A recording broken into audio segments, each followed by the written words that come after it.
Good evening. Welcome to the Committee of the Whole meeting for Tuesday, February the 20th, 2024. Thank you for members of the public joining us this evening. Thank you for those online watching from home. I'll start off by calling the meeting to order and introducing Committee of the Whole members. Councillor Steve Duck to my far right, Councillor Duncan, Councillor Garnett to my far left, Councillor Novak, Councillor O'Keefe, and Mayor McNeil-Smith. I'd like to respectfully acknowledge that we are meeting this evening on the traditional territory of the Wasanich people. And at this point, I'll look to have an approval of the agenda.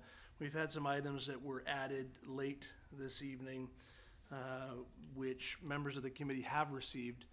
I'll point them out under item 6A, a report from the Brentwood Advisory Group, also under 6A, a track change version of the draft 2022 through 2026 strategic plan, as well as a clean draft version of that strategic plan. Under item 6B, we've received correspondence on the draft budget from Mr. Brian Hobson and Cora Irwin, along with Mr. David Cavalier. And so with those items noted, I'll look for a motion to approve the agenda as amended. Moving agenda as amended. Second. Thank you. Mover and seconder, any discussion? Seeing none, all in favor? Motion is carried. Thank you.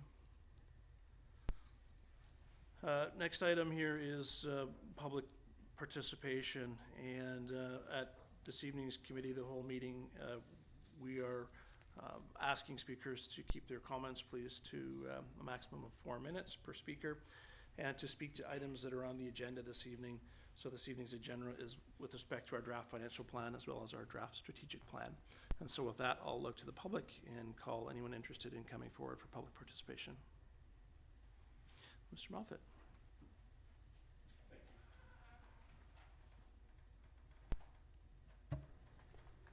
Sorry, if I could just ask you to give your name and municipality of residence. Good evening. My name is Gerald Moffat, and I live at 9512 Lochside Drive here in Sydney. I wish to speak tonight about Lochside Drive and how it relates to the financial plan and budget. The proposed financial plan under active transportation projects contains an item PWG 24002. That item includes a provision for a speed reader on Lochside in 2024. I wish to commend town staff for including that provision, and I urge Mayor and Council to approve it at the various stages it will go through. It's a good first step, but additional steps will be required. Traffic management and public safety on Lochside Drive and adjoining streets is an important issue for the town and for Sydney residents, and for North Saanich as well. Many residents have expressed concern, with some writing to Mayor and Council, and some even to their MLA. I recognize that Lochside Drive, as well as portions of Ocean Avenue and 5th Street, fall under Ministry of Transport jurisdiction as a provincial highway.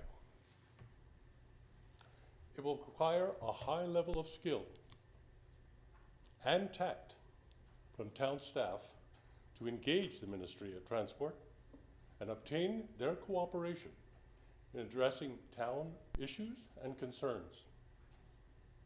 But it's a process that needs to happen. I hope soon to begin a dialogue with town staff to discuss some of the issues regarding Lochside Drive and its adjoining streets. Those are my Lochside comments for tonight. I expect I will have more to say in the future. Thank you for your attention. Thank you, Mr. Moffat. I'll call a second time for any members of the public looking to come forward. I'll call a third and final time for any members of the public looking to come forward. Seeing none, I will close public participation. Thank you very much. Next item is looking to approve the minutes from the Committee of the Whole meeting of February 5th, 2024. Moved as presented. Second. Thank you. Mover and seconder. Any discussion on minutes? Seeing none, I'll call the question. All in favor? Thank you. Motion is carried.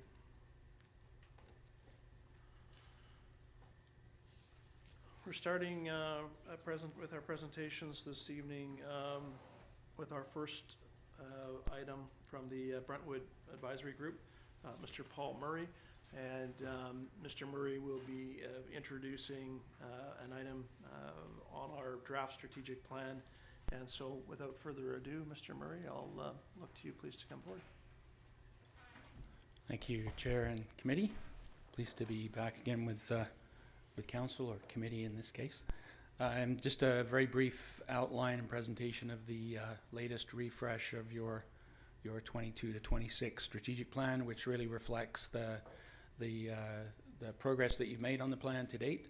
There's a variety of initiatives that have been removed because they're complete, and it also reflects the significant movement in the housing market with provincial legislation, a lot of capacity, and a lot of efforts going to be needed in that area. So the document reflects that, and the suggestion is that if Council or Committee is happy with the content of the document, that you refer it for public comment. I think there's about a 3-week window that's available for that, and perhaps come back in middle of March for review. So as you know, the strategic plan outlines your most important key work. It outlines your mission, your vision, your values.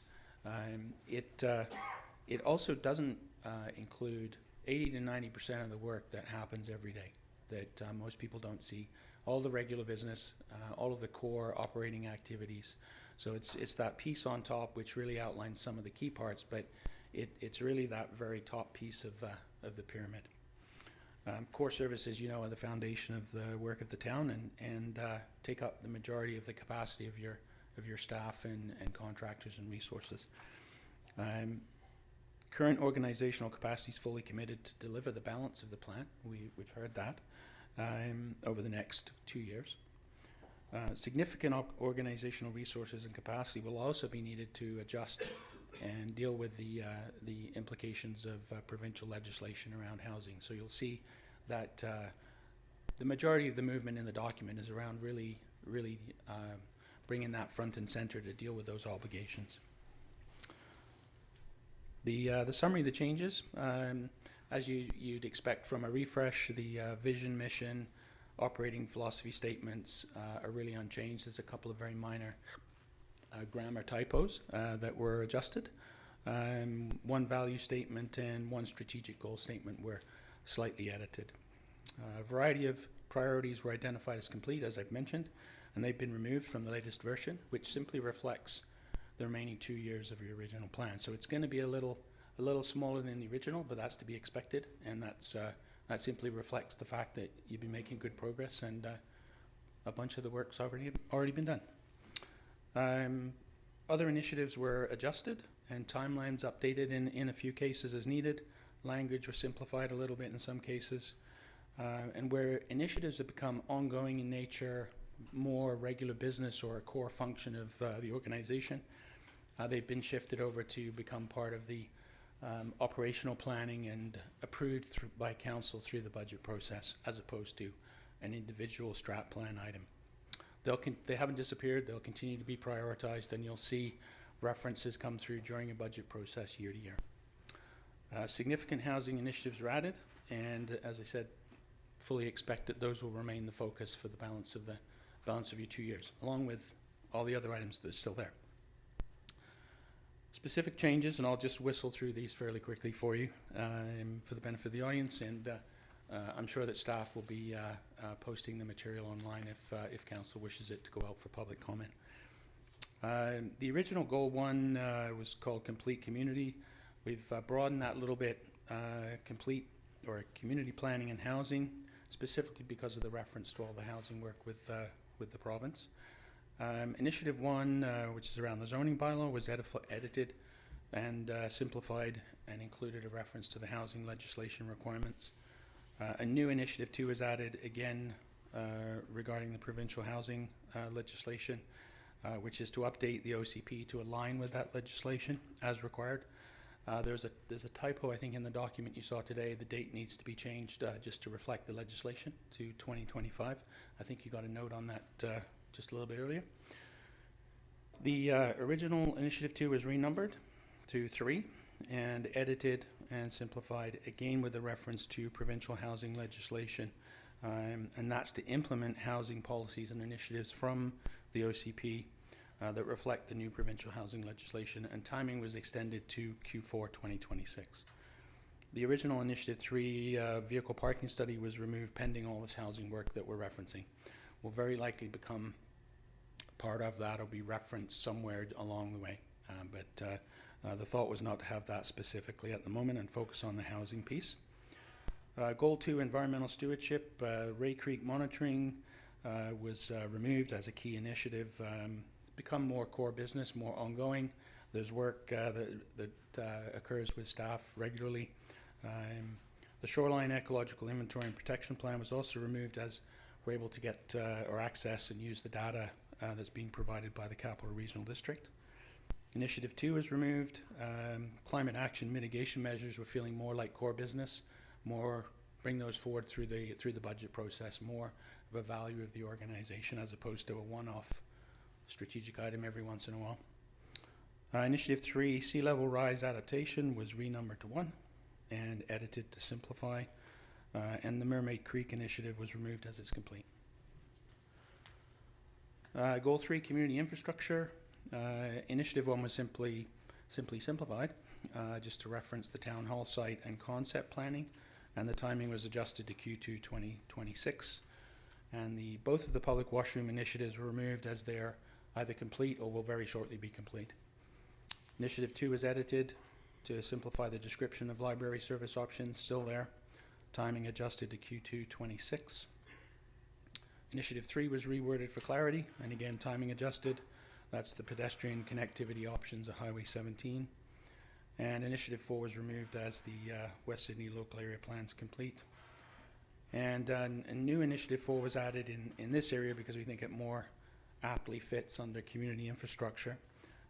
And that is to update the town's development cost charges bylaw to align with the new provincial legislation. There's some new requirements around amenities and amenity charges that need to all be incorporated that I know staff will be working on. Quite a significant piece of work there too.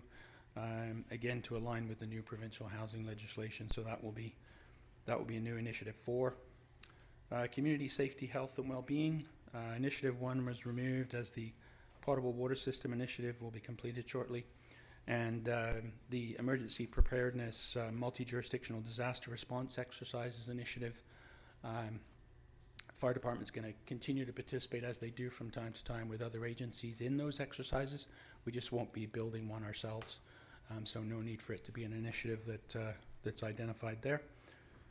Economic vibrancy, Initiative 1 was removed as the work is more along the lines of regular business. That's the fostering relationships with business community piece.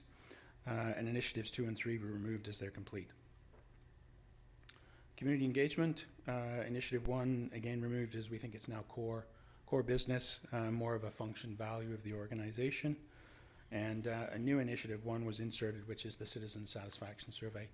That was previously under the organizational excellence section. We think it's a little more apt to put it under community engagement, so we'll show it there. Still there with timing adjusted to Q4 2025. And lastly, organizational excellence. As we said, Initiative 1 was moved to community infrastructure, which was the development cost charge piece. Initiative 2 and 4 removed as they're complete. That was around website and communications.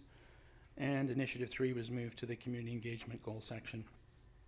And lastly, we added a new Initiative 1 in this section, which was to establish a key community plan status policy. Council had talked about wanting to see regular updates, so wanted to establish that in policy and make that regular business. So that's what that's intended to do. Timing a Q3 2025 to have the policy in place and have the series of those status updates start to roll through.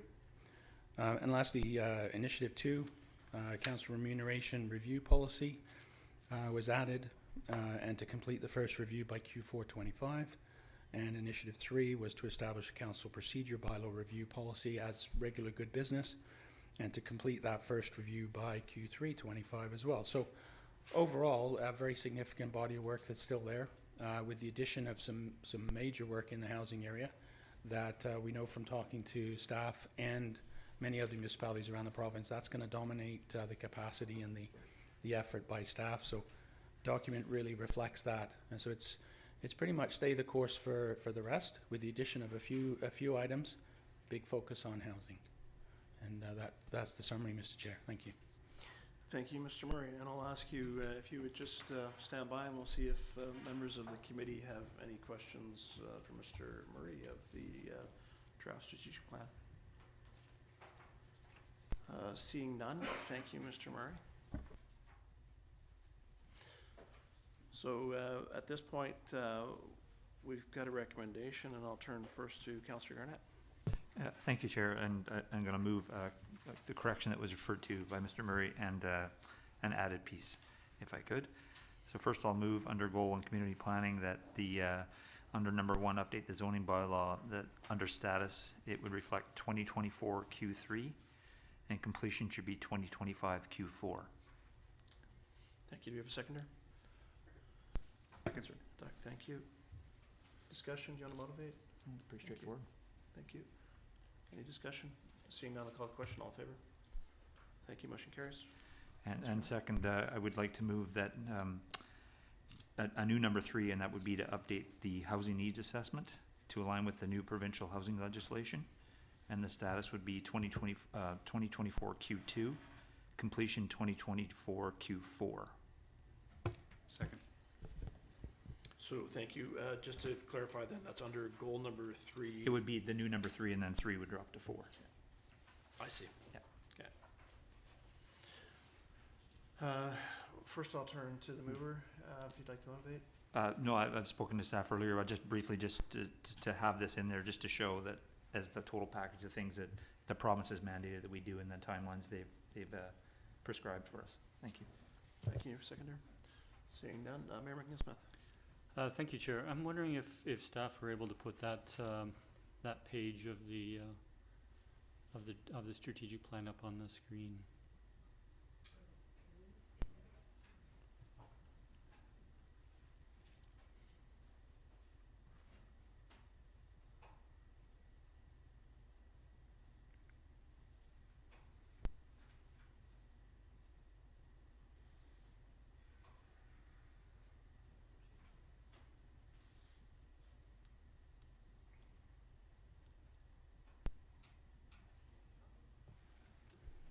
Yeah, that's it.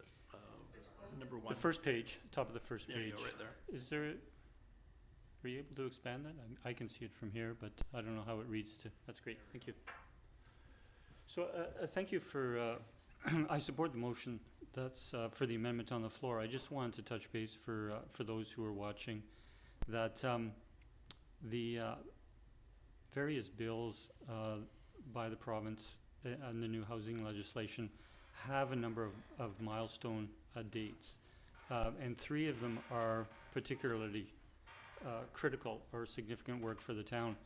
And the first is embedded within the first, update the zoning bylaw to align with the new provincial housing legislation, and that requirement is that we do that, by all municipalities do that by June 30th of this year, so that's why our completion is Q2 of 2024. Update the official community plan to align with the new provincial housing legislation.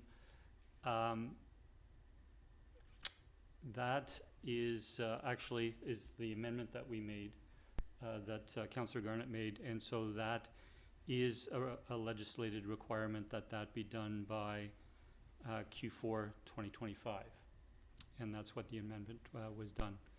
The one that, and then implement housing policies and initiatives from the official community plan, that is a carryover, if you will, from our previous strategic plan, and made sense given the timing of when we completed the official community plan. The motion that Councillor Garnett has added is another milestone is all municipalities with a population of more than 5,000 will have to do a new housing needs assessment by January 1st of Is it January 1st or January 30th of 2025?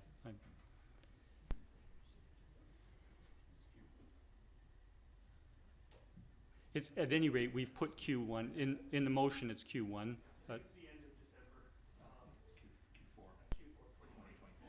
it has to be done by the end of this year, so. So that's the rationale for what we have there, given the significance of the housing legislation. There's other things that we'll need to do within the legislation, but those are milestone dates, and the amendments made by Councillor Garnett reflect all of those significant milestones. Thank you, Chair. Thank you. I'll turn now to Councillor Keith. Thank you. Just a question through you to staff.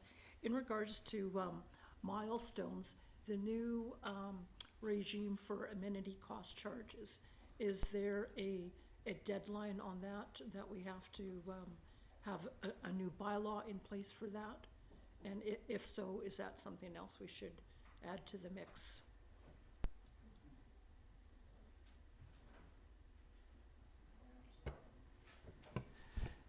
No, Councillor, there is no deadline because these things will take,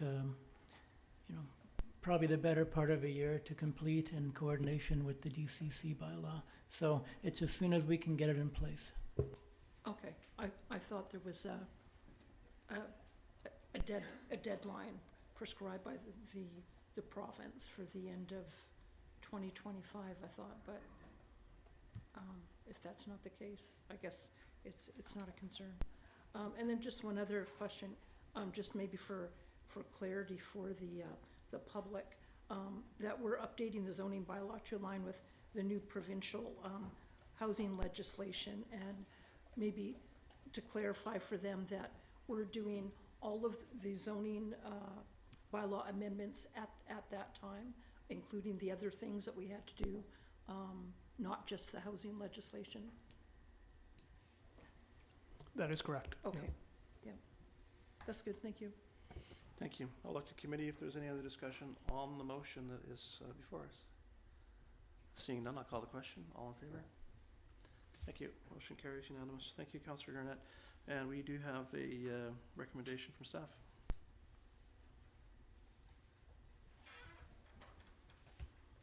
Councillor Novak.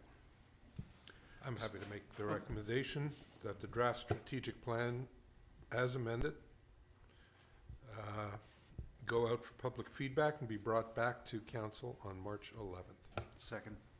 Thank you. We have it moved and seconded. Discussion. I have nothing Nothing. to add to that. Thank you. Thank you. Councillor Keith. Thank you. So so I presume that there will be a press release, or what would be the process for the public to provide feedback? Just I guess through email, or will we be putting a question through to staff in terms of are we putting an ad in the PNR, or? Well, let's see. Let's turn to Mr. Humble or Ms. Jetson. Yes, so we'll be doing council highlights tomorrow morning, which will go out to the various media outlets. So that'll happen tomorrow. We'll do an update on our webpage, and we'll receive comments via email, and as I said, report back on March 11th with the feedback. Okay, thank you. Yep. Thank you. Any other discussion, committee of the whole? Seeing none, I'll call the question. All in favor? Opposed? Motion carries unanimously. Thank you very much. Thank you, Mr. Murray. Again, as was noted, this will be brought back to council on March the 11th. Members of the public who would like to provide comment, please feel free to write to the town with your comments. Reach out to staff or members of council, and we'll look forward to furthering this discussion at the council meeting on March the 11th. The next item on our agenda this evening is the 2024 through 2028 draft financial plan, and we will start that where we left off last time with Mr. Hissick. So Mr. Hissick, if you would like to come forward with your presentation, please.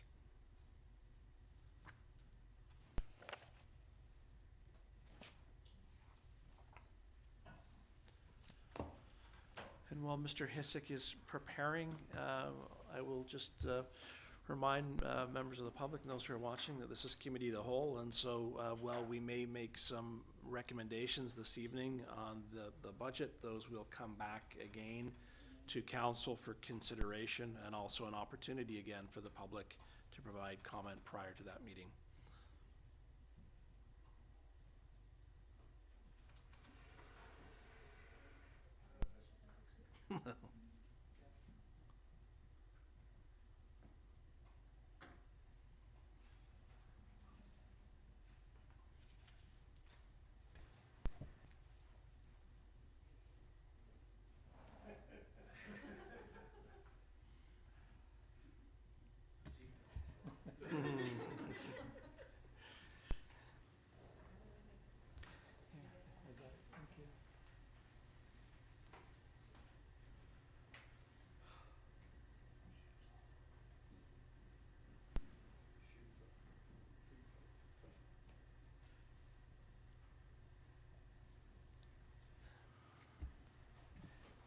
Mr. Chair, members of council, welcome to stage 2 of our hopefully no more than 3-stage budget process. Mr. Hissick, I beg Yes. your pardon.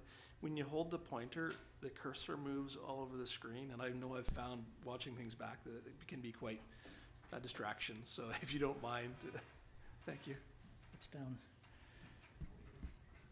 I'm going to start this evening with just a bit of a reminder of where we are, kind of kick us off on the right foot. I know there are 2 staff reports on the agenda. I tried to weave comments about those 2 reports into the presentation itself. However, when we get to certain portions of the budget that we are reviewing, if council has any questions on the reports that are related to that part of the budget, then please feel free to clarify at that time.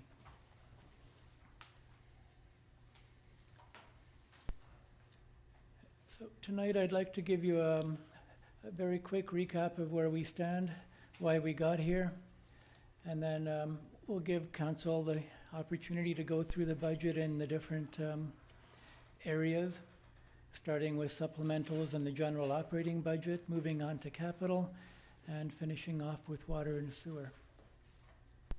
And as mentioned, the staff report will be highlighted during the presentation, and we're open for questions as well. So this is part 2 of our process. The budget was introduced on the 5th. You received all your materials, and hopefully you've had a chance to review them, and hopefully as we go through the process tonight, you'll have a chance to also clarify what's in the budget binders in addition to the staff reports.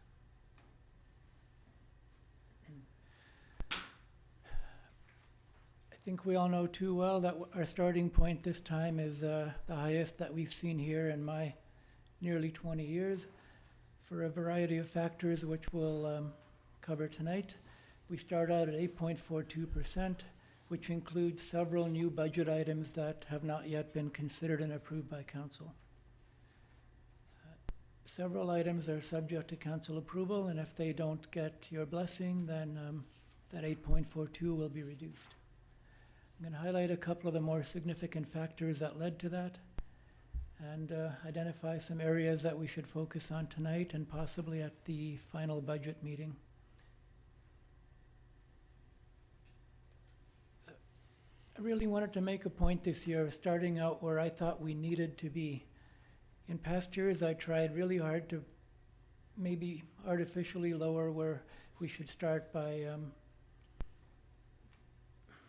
essentially trying to make it as easy as possible for council to get through the process. But I really felt, given where we are and the impacts we felt the last few years, it's important that you see the number we should be at. If you choose to take it lower, well, we have ways to hopefully mitigate that over a number of years, but I think 8.42 is a realistic starting point to pay for everything that staff believe council wants us to be doing. So just because we're starting off there doesn't mean we have to end up there.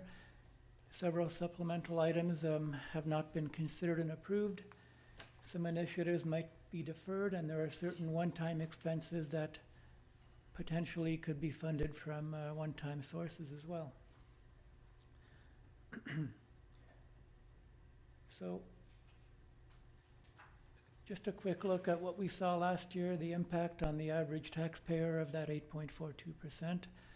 So the average average residential property valued at about $923,000 would see their taxes increased by $142,000 a year, or about $12 a month.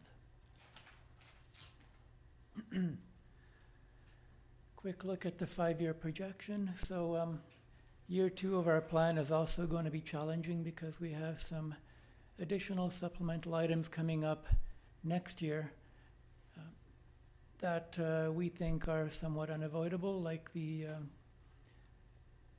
downloading of police dispatch costs and the need to add even more fire personnel in the form of a second deputy chief. So any decreases we make to year 1 will make our challenge a little bit harder in year 2. But you'll see that it does level off a little bit.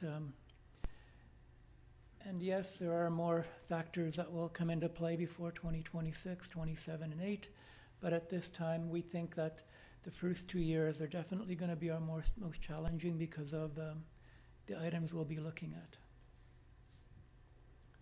Inflation is leveling off following a couple of really challenging years. So it's already well below what the 2023 level was, and we think by next year it should get closer to traditional levels of roughly 2% a year.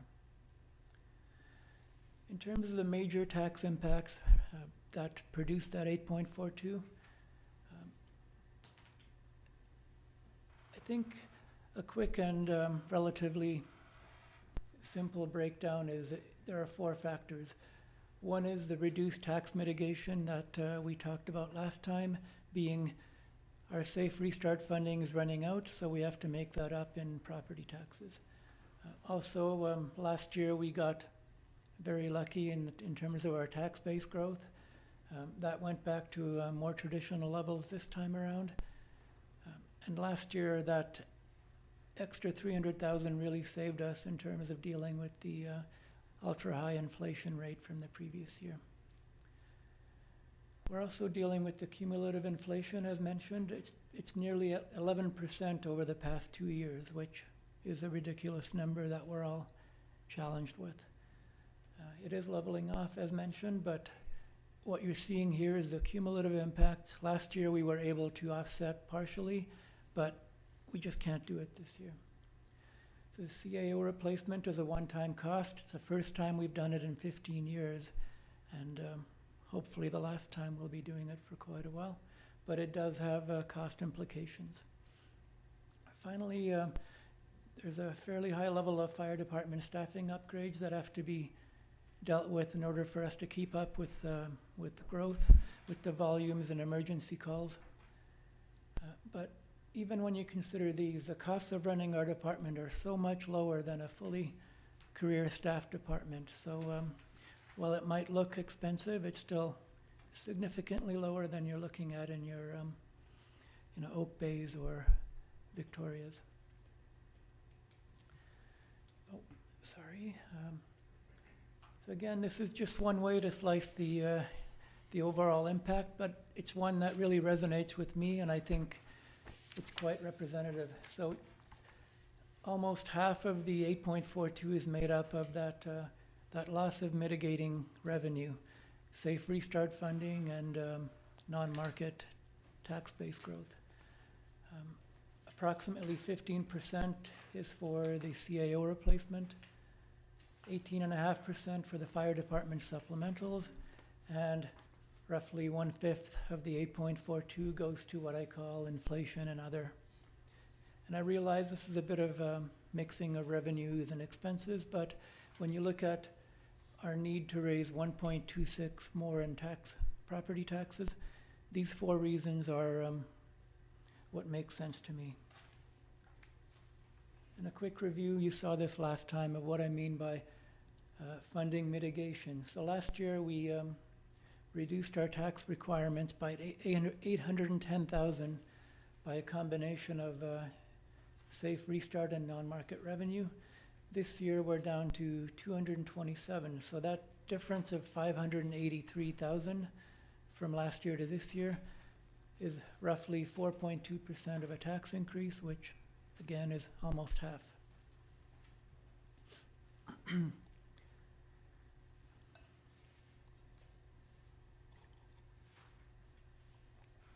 So our focus with the use of the Safe Restart funds that we got in 2020 post-COVID was to reduce the tax impact and gradually phase back to full taxation levels.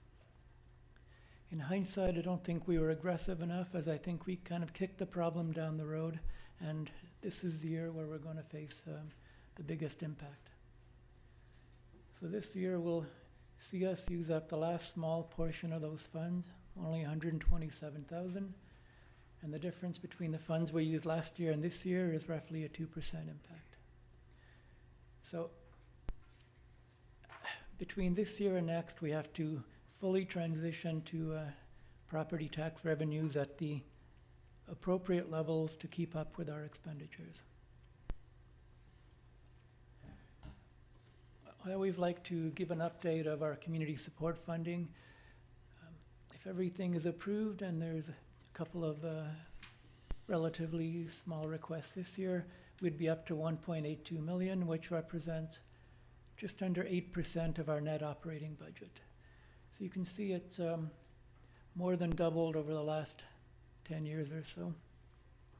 And this includes things like funding for Mary Winspear, the Shaw Center, Museum, as well as many of our other community organizations.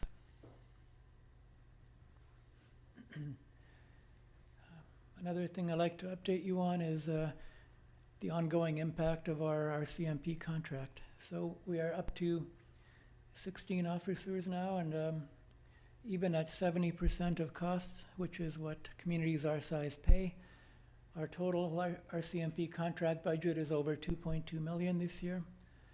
And over the last 15 years, that has seen an escalation of about $1 million.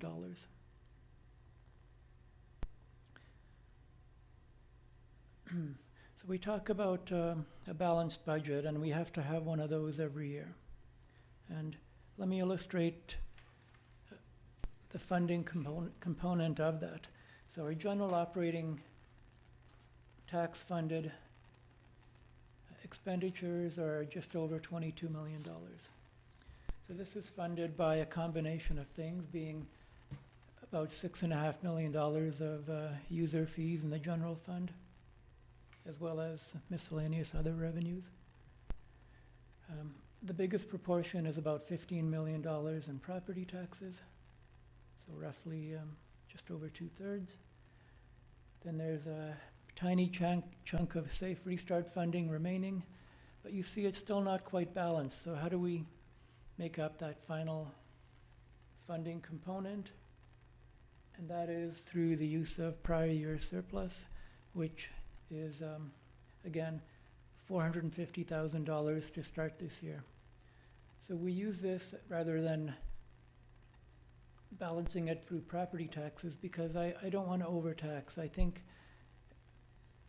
in a typical year, we can fund it with an expectation that will generate some operational savings, and we'll end up breaking even without taxing for our full operations.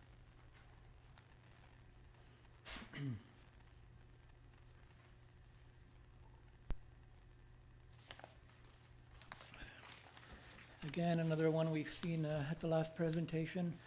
Almost 2/3 of our operations are funded through taxation. So when we're considering budget reductions, what are the most likely sources? Well, it would be capital projects that are funded from current revenues from taxes, although that's not a very high amount. We're looking at just over 200,000. There's not a lot of room for reduction there, but we'll look at it anyway. Tax-funded supplemental items are another potential source for reductions. We have a couple of discretionary transfers to reserve. The one that sticks out to me is the Climate Action Reserve, which we created a couple of years ago, before we knew we were going to receive the annual provincial funding for pretty much the same initiatives. So we may choose to defer that contribution this year as a way to mitigate the tax impact, or we may choose not to. And finally, even though we're using the highest level of surplus to balance the budget that we've ever used, we could elect to use even more to reduce the tax impact this year.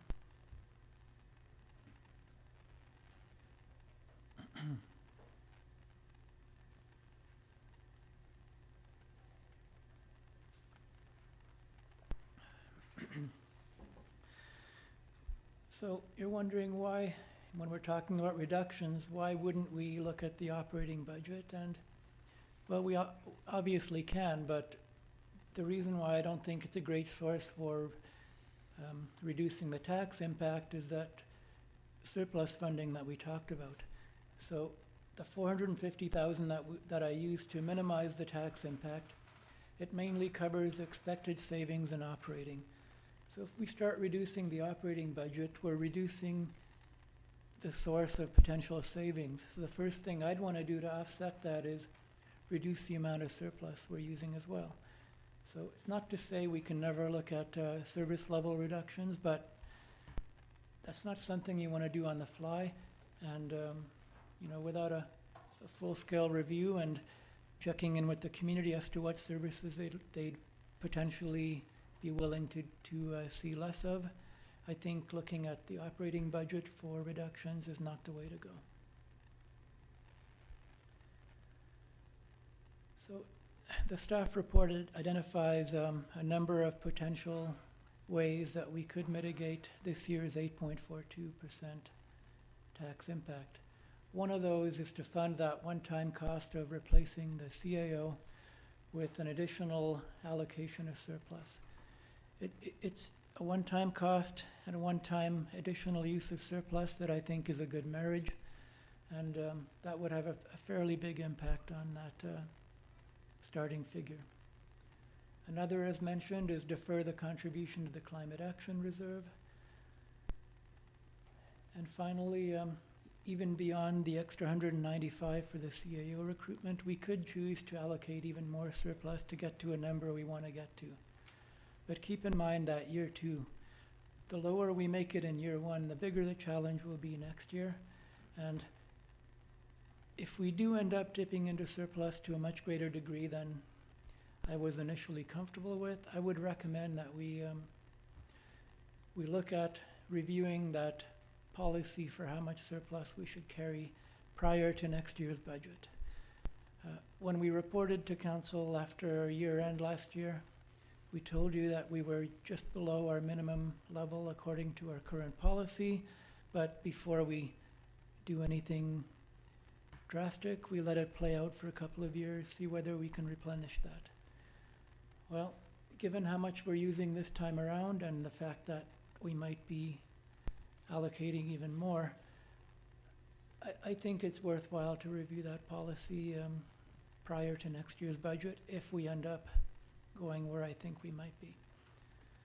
So it's only a policy. Policies can be amended by council, and what made sense back when that policy was enacted may no longer make the same amount of sense, but it's worth a thorough review and some consideration by council.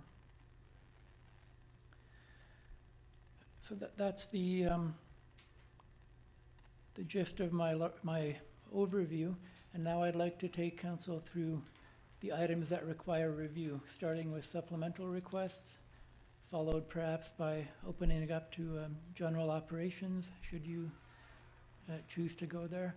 Then we could look at tax-funded capital, other capital, and finish it off with utility budgets. And as we go through these, I would like to just take a couple of slides to kind of get the ball rolling, and then I'll open it to council to ask questions, make resolutions, however you choose to deal with it.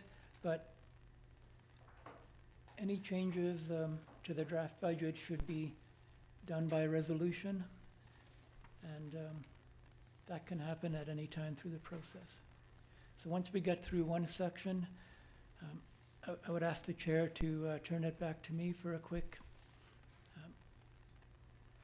kind of gearing up for the next section, and we'll get through all 5 areas in that manner.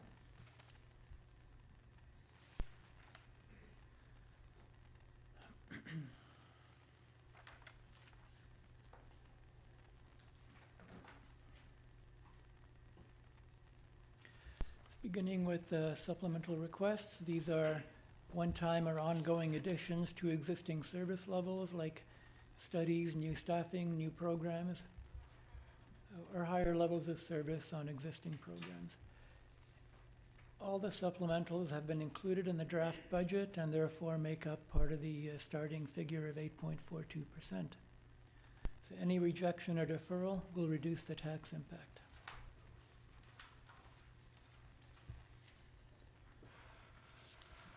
So in going through the supplementals, I think dealing with it systematically is the best way to go. We can perhaps start with the 2024 one-time requests and then move on to the 2024 ongoing, and finally finish it up with a look at the next 4 years. So again, any preliminary changes or reductions should be in the form of a resolution. And for those following along in the binder, it begins on page 15. So this might be a time to ask if council has any questions about any of the staff reports in the area that they deal with supplemental items, either with the general budget notes or the ones that speak directly to the fire department requests. So thank you, Mr. Hisik. If you don't mind, before I turn to committee to see if they have any questions on those reports, I'd like to just turn to Chief Mickelson to see, and we've got the written report obviously, but to see if there's any commentary you wanted to add at this time before I turn it to committee for questions. Through the chair, no, I don't have any opening comments to say, but I'd be happy to answer any questions regarding any of the supplemental items that we've requested this year. Thank you, Chief. Looking to committee of the whole, what's been suggested is that first off, we'll just see if there's any clarifications that we're looking for from staff on the supplemental section of the budget, and then we will look as committee of the whole to put forward any motions for changes we may want to recommend to council. So first line of inquiry goes to Councillor Garnett. Thank you, Chair. If it's all right, oh, sorry, it sounds like I'm getting echo here. If it's okay, would it be possible to ask Mr. Hisik a couple of general questions about the presentation before we get to the supplemental items? Please do. Yeah. Thank you. First of all, thank you, Mr. Hisik. And I'll note for the public who aren't in the room that unlike senior levels of government, our Chief Financial Officer is not wearing new shoes for the budget. So just showing some prudence right there off the top. Thank you for the presentation. So I just questioned regarding the what you mentioned in your report about the CAO and the 195,000 and the surplus. Clearly, you wouldn't have mentioned it if you didn't think it was a viable option, but I would like your personal answer to whether you have what your comfort level is with that kind of decision. Thank you, Councillor. I appreciate that. Full disclosure, just before this meeting, I did walk down Beacon and I did buy a new pair of shoes, but I'm not wearing them. They were on sale, so I reduced the impact. Shop local. Yep, I was just going to say.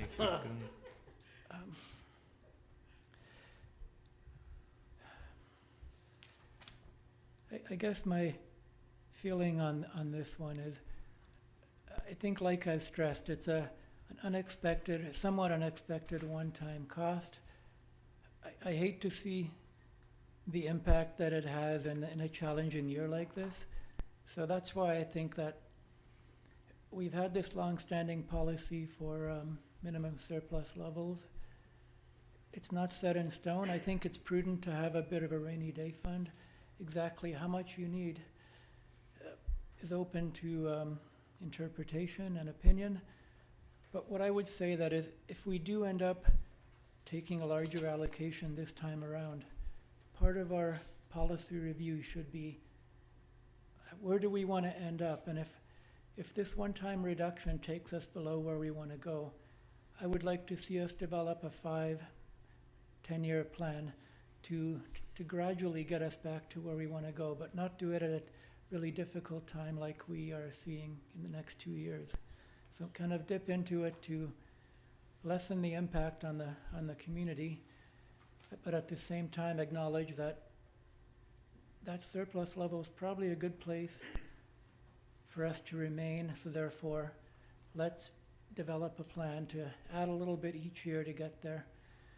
And that's perhaps something we could have done over the last few years while we've been chipping away at the safe restart. Maybe not reducing past impacts quite as much so that we're dealing with what we're dealing with now. Thank you. And one more, if I may, Chair. Mentioning of the policing costs in there, and I think it's important just for the community, because you mentioned in your report, not in this particular report, but previously that the RCMP model is more cost effective for our community. And I wonder if you could comment on if that would still be the case given when the full impact of the dispatch services becomes part of our inevitable budget discussions. It will be, because those who pay for RCM for policing directly, they also bear dispatch costs directly. So in essence, we've been lucky to get away with not paying it for years, and whether it's downloading or an oversight that they finally caught, I'm not really sure. But we would, as things stand right now, it's still less expensive to have RCMP contracts than it is to have your municipal police force, although there are potentially trade-offs in terms of level of control and service delivery options. Great. Thank you very much. Thank you, Chair. Thank you. Next, I've got Mayor McNeil Smith, followed by Councillor Novak. Thank you, Chair, and thank you for the for this presentation this evening, Mr. Hissick. A couple of questions, and that is, we did see that the timing of our change in our growing tax base, an amount of about $300,000, which would represent just over 2% of a tax increase.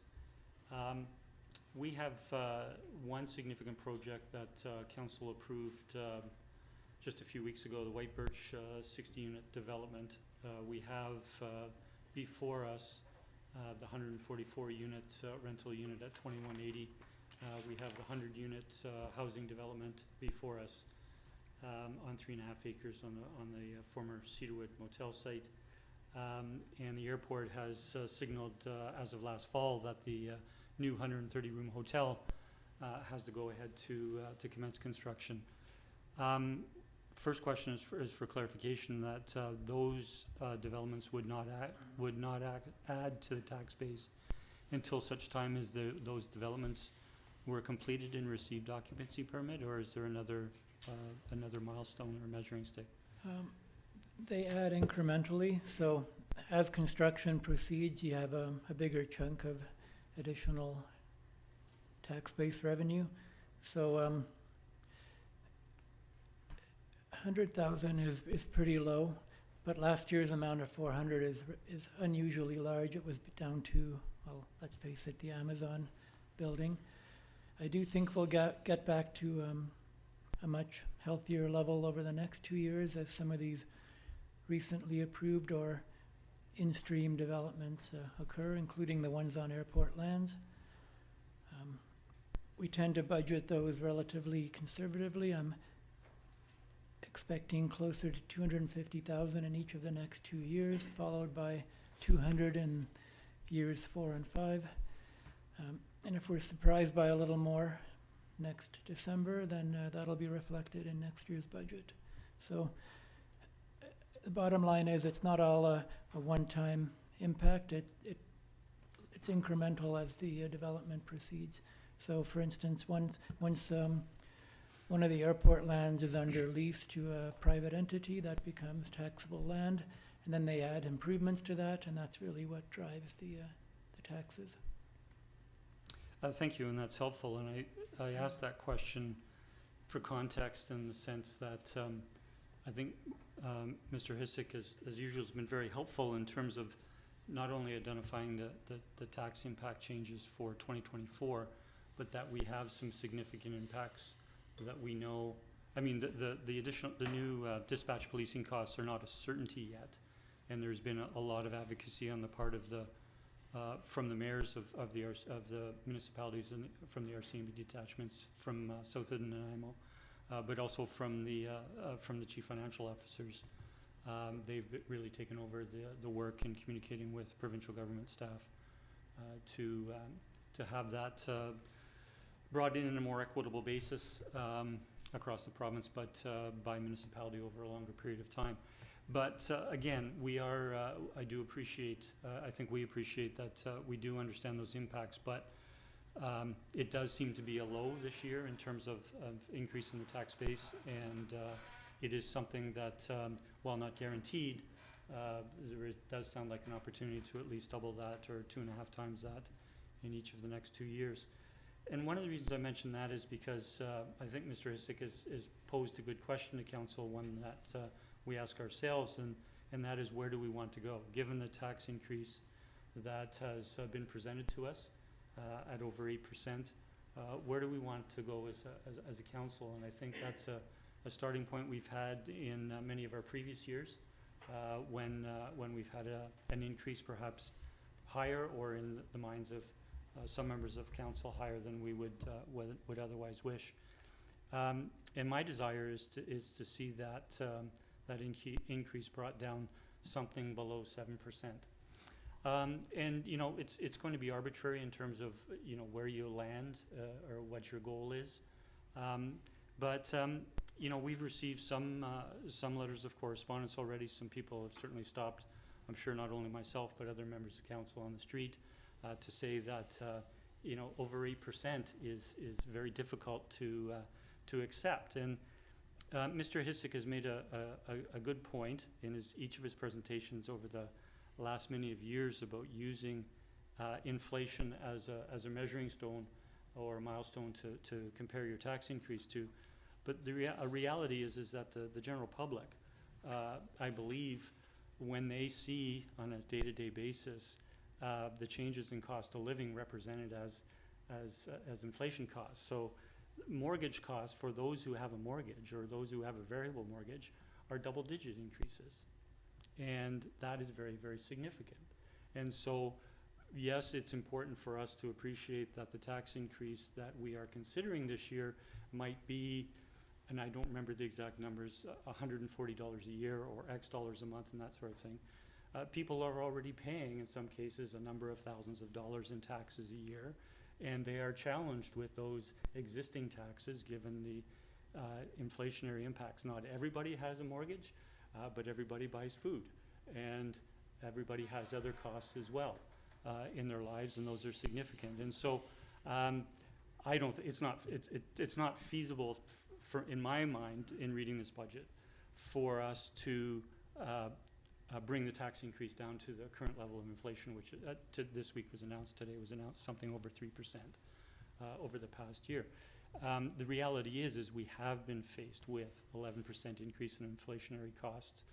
That while everybody else in our community, whether the residents or their businesses or their community organizations, are facing different impacts from different costs in their lives, those costs are very significant to us, particularly when it comes to materials and other factors. So I've landed at something below 7%. I don't have a hard number. I'd be interested to listen to my colleagues, but it's an anomaly. Last year, the inflation rate, annual inflation rate, was, at the time we were meeting over budget deliberations, was 6.9%, and we brought in a 4.9% tax increase. And I think that was very reasonable with how we proceeded through that. But it's a bit of an anomaly that we had a lower tax impact than inflation last year, and then this year it's kind of the reverse. But again, you can see that in the impacts not all controllable by the town in terms of our tax base and our tax increases. So I have one last question just or just to confirm or for clarity on process, Chair, and that is appreciating that Mr. Hisik has turned our minds to, after general questions, to considering the supplemental items. Given that these are supplemental items, we have in the past normally proceeded through them in an orderly fashion and decided whether we want, and if we want to add one, then we would pass a motion to approve that. Or if we would want to remove one, we would remove it, and then after we've removed the ones we want, we would say we would approve all other supplemental requests. So it's a process question, and it's varied a little bit from year to year depending what we've had before us. But I think if we proceed through the items or look for council members or committee members at the appropriate time to draw out particular items. I do have some questions, for example, with regards to the ones affecting our fire department, but they're a little farther down, and I'm just not sure where we'll wind up starting. So I'll leave my comments there. Thank you, Chair. Thank you. So with respect to process, let me know if this addresses that question, but the intent this evening will be for Mr. Hisik to pause at these segments he's identified. So currently we're addressing supplementary requests, and to ask general questions with respect to the category, supplementary requests, and then to turn to committee to see if there's an appetite to move a change to the budget. We'll go through each of those segments and then open up the floor if someone feels like something was missed or not addressed in the budget binder, and circle back to them at that point in time. I'll yield there. You've got a question? Thank you. Sorry, Chair, I did have a follow-up, and that is with regards to, and I appreciate the question from Councillor Garnett with regards to utilizing surplus, and appreciate Mr. Hisik's answer. It's a very important consideration, but the factors have various factors have come together to lead to this increase, starting increase of over 8% with inflation at just over 3%. And I think, and it's not going to get any easier next year. We already see the increase proposed at over 8%, although it hasn't been as refined, nearly as refined as the 2024 budget has. But I've never heard Mr. Hisik refer to the surplus as a rainy day fund, but I would think that when a municipality is facing its more challenging times, and Mr. Hisik mentioned that this level of increase is the first that he's seen, the first I recall in 20 years at the town, that it is a time that is a bit extraordinary for the town in terms of our starting point, and I just wanted to make that comment as well. Thank you. Thank you. I have Councillor O'Keefe next on my list. Councillor O'Keefe. Thank you. I'm sorry. I'm sorry.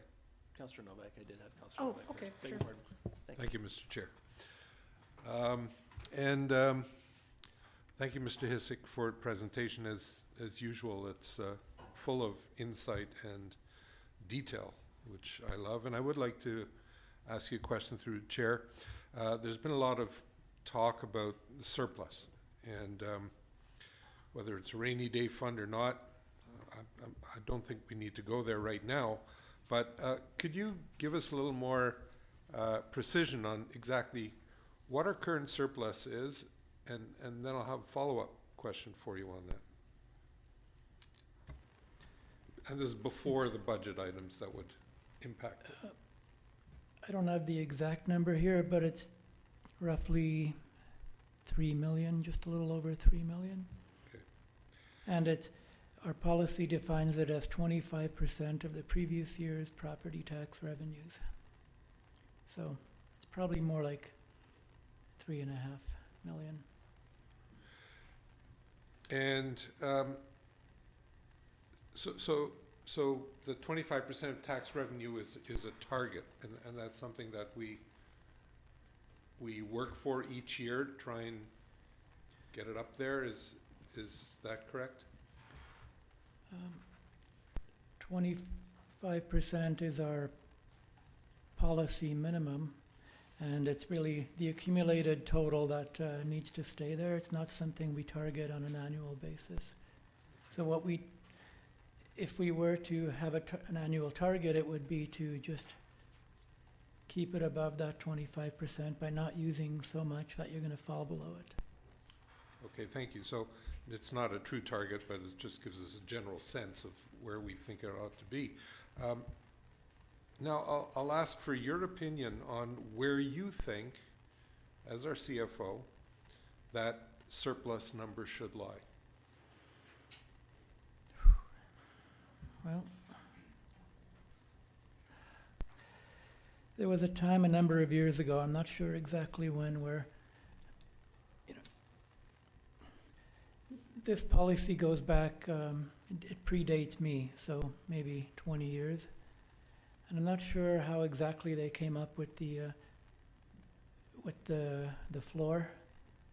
It was meant to be between 25 to, I think, 50% of the previous year's revenues, but it wasn't clear to me why they chose those levels.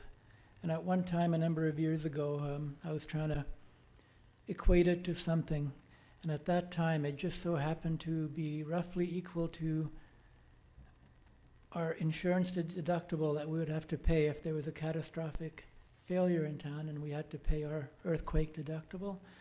I think it's fallen well below that now, but at one time that was something to tie it to. I honestly have to give it some thought as to what is the appropriate level. I think it should be fairly substantial just to serve as that rainy day fund, and when we have challenging years like this, it allows us to use a little bit of an annual basis to kind of balance our taxes and potentially bring it below policy levels to mitigate the impacts in the community. And again, as long as we develop a long-term plan for where we want to take it back to. Thank you. And so it sounds to me that in a very roundabout way, you're suggesting that maybe it's a little bit below where it might ideally be in a perfect world. Would that be correct? That's a challenging question, Council. I really, in all my years, I've never been able to come up with what I consider appropriate for surplus. I mean, we could potentially survey other local governments to see where they like to land, but not everyone does what we do. I think not many people use surplus to balance their budgets. I think the majority tax to balance the budget. I don't like to do that. So I'm not sure comparing to others is the best way to go, but it gives us some benchmark, and maybe through that exercise, which I would undertake if there's a review, we can collectively settle on a number that we're all comfortable with. Okay, thank you. I think this is an important piece for us, Mr. Chair, and might I have a little bit of latitude to pursue this? What I might suggest, Councillor Novak, is the suggestion that we may review the policy perhaps as a motion arising from the budget process may be the avenue to dial into this question of the policy on surplus. I don't think this evening is, in that we're really trying to get our bearings around some core areas that we might want to see some recommendations made. Well, that's kind of where I was going. I didn't want to get into the whole policy issue now, because I agree that's a bigger question and will take a lot more time than we want to give it tonight. But I do want to move into the actual budget next. Okay, well, Because the segment we're on right now is supplemental requests. this is still of a general nature. Yeah, but You don't want to I'm go happy there? to see you ask specific questions of the supplemental budget, because that's the item that we're on.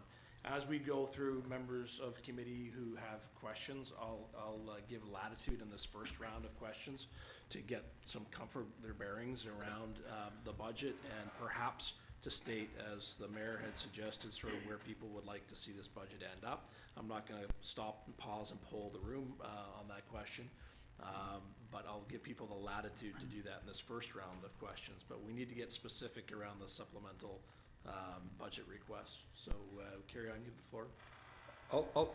I'll pass for now. I'll give you back the floor, and I'll maybe get into it a bit more detail a bit later on. Thank you. Thank you. I'll just pause, Councillor Keefe, and turn to Mr. Hissick. Thank you, Mr. Chair. Just to give you a bit of context for these deliberations and discussions, if we were to approve those two items in the slide a few minutes ago about the 195 and the 50 to the climate reserve, that would reduce our tax impact to 6.66%. And if we found another 95,000, that would take it to under 6 at 5.97. Now, what does that mean for the average resident? Taking it down to 6.66 is a $30 annual savings, or about $2.50 a month. And taking it down to 5.97 is $101 for the average residence, or $8.40 a month. So we're really, if we take it all the way down to sub 6, we're talking about $3.50 a month. Just context. Thank you. And those recommendations are also summarized in the report. So we'll go back now to the supplemental requests. And I've got Councillor Keefe next on my speakers list. Thank you. My questions are kind of more general nature. Going back to the CAO costs, and I've had a number of people ask me about the cost, and recognizing that it's personnel issues, and maybe there's limited information we could share, but I said I would ask the question in terms of can staff provide a little more clarity on what that amount consists of, if we're able to. Yeah, thank you. I mean, yeah, we do know some of it can probably be addressed, but perhaps not all. I'll turn to Mr. Hissick. Thank you, Mr. Chair. That's made up of, we're using a recruitment firm, a fairly prominent one nationally, that will ensure we cast the net as wide as possible for a replacement, and that's fairly costly. In addition, we're looking at interview and potential relocation expenses should it come to it. And we're looking at 5 months of salary overlap, because our long-serving CAO has a lot of vacation time that went unused because of the work volumes over the last 15 years. So we're looking at 5 months of overlap, and that roughly is about half of it. And that's the kind of expense that we could look to mitigate for future replacements through a review of some of our policies. Yeah. Thank you for that. I think it's just something, I think the public would appreciate hearing. One other general question again is, so while our increase is whatever percent we get it down to, there's also other components to the tax bill from the CRD, the school district. Do we have an idea of, I'm trying to recall, in terms of the bigger tax bill, what percentage of the tax bill is us, and what percentage are those other organizations? And I guess related to that, have we had any inkling or idea on what sort of increases we might be anticipating from those other entities? The municipal portion of the tax bill is roughly 55%, maybe growing slightly the last couple of years. We have a pretty good idea of what the regional district and regional hospital increases will be. They're sub 5, and although the library increase is larger than normal, it really doesn't have a big impact on the average residential tax bill. So potentially our increase will be bigger than most this year, other than the library. We don't know what the provincial school taxes are, although mostly that's offset by homeowner grant for most residents. And we don't know what the transit increase is yet. Okay, thank you. Thanks, Councillor Keefe. Next, I have Councillor Dunk. Thank you, Chair. Through to Mr. Hissick. What, you mentioned the deferring the capital, the contribution to the climate action. What's the impact of deferring that, please? The dollar impact, it's, No, just if we're deferring it for another year, what does that mean relative to that? What are the consequences of deferring it? 50,000 is not gonna break us one way or another. As mentioned, we did get that annual provincial funding of 118,000. That was confirmed after we created the climate reserve, so that provides us the revenue that allows us to get going on climate action initiatives. Obviously, the more we set aside now, the more we can fund more quickly, but I'm just putting it out there as one possible reduction because we're not necessarily using it all. I think with what we have in that reserve at the beginning of 2024 and what we have earmarked to come out of it, we'll be roughly at zero by end of year, but with contributions beginning again next year and continuing into the future at a potentially higher level. A 1 year relaxation is not going to hurt us too badly. Thank you. If I could continue one more question. So you've given two suggestions. One was the CAO funding and then the climate contribution, climate action contribution. Chair's indicated we're in supplementals right now. Where would we bring those to the floor? Thank you. Well, I guess the best time would be after the supplementals when we look at the general operating budget, but if this sets the stage for the rest of the discussion, then I don't see a problem with doing it right now. So perhaps I would suggest in that they're fairly, would have fairly significant impact on the budget and the budget process. If there's an appetite to do so, I would be receptive to having it addressed. Now, having said that, I know a number of committee of the whole members have done their homework and may have some other suggestions that they would like to see. So I'm happy to, you still have the floor. If you'll yield at this point, then I'll turn. Yeah, I'll yield. Okay, thank you. Mayor McNeil-Smith for a second time. Thank you, Chair. And I neglected to say in my opening remarks what I've said in previous years. And while we, Council will give consideration to the overall increase that's been presented and what we might want to go to, our key responsibility for Council is to do our fiduciary responsibility and review the different sections of the budgets. Not every question, not every item that we're looking at is to try and find a way to reduce. It's to do our due diligence in terms of, are these the reasonable services and changes that we're looking for in our community? So I wouldn't want the public to construe all of my questions being for the sole purpose of trying to reduce the budget. I think some of our questions already have demonstrated that we're looking at the best process. Thank you, Mayor McNeil-Smith, for that context. Going around looking for second-time speakers, Councillor Duck. Yeah, I'm neglected to say I support the mayor's direction of aiming for 6.5% or even lower than that if possible. I think we have to recognize that, as Mr. Hissick has pointed out, that 4.5% of that is thank you to some recovery funds that we received, and it's time to, as they say, pay the piper, and we've got to pull up our socks and get back in the game. And we can't take this too low that it impacts next year. As we can see, that we have some significant chunks of money that have to go next year, specifically for the RCMP dispatch, and I don't see that being reduced greatly. So I think we need to cut into it now, and I think if we can hit around 6.5%, that would be acceptable, given that 4.5% of that is funds that we have to get back. Thank you. Thank you very much. So committee, at this time, I would like to suggest that we zero in on the supplemental requests. So these run in your binders from page 15 to page 20. The first segment is one-time requests, and then we move on to ongoing requests to see if council would like to make any recommendations. Before I open up the floor to do that, Councillor Grant, you did have your hand raised. Yeah, thank you, Chair.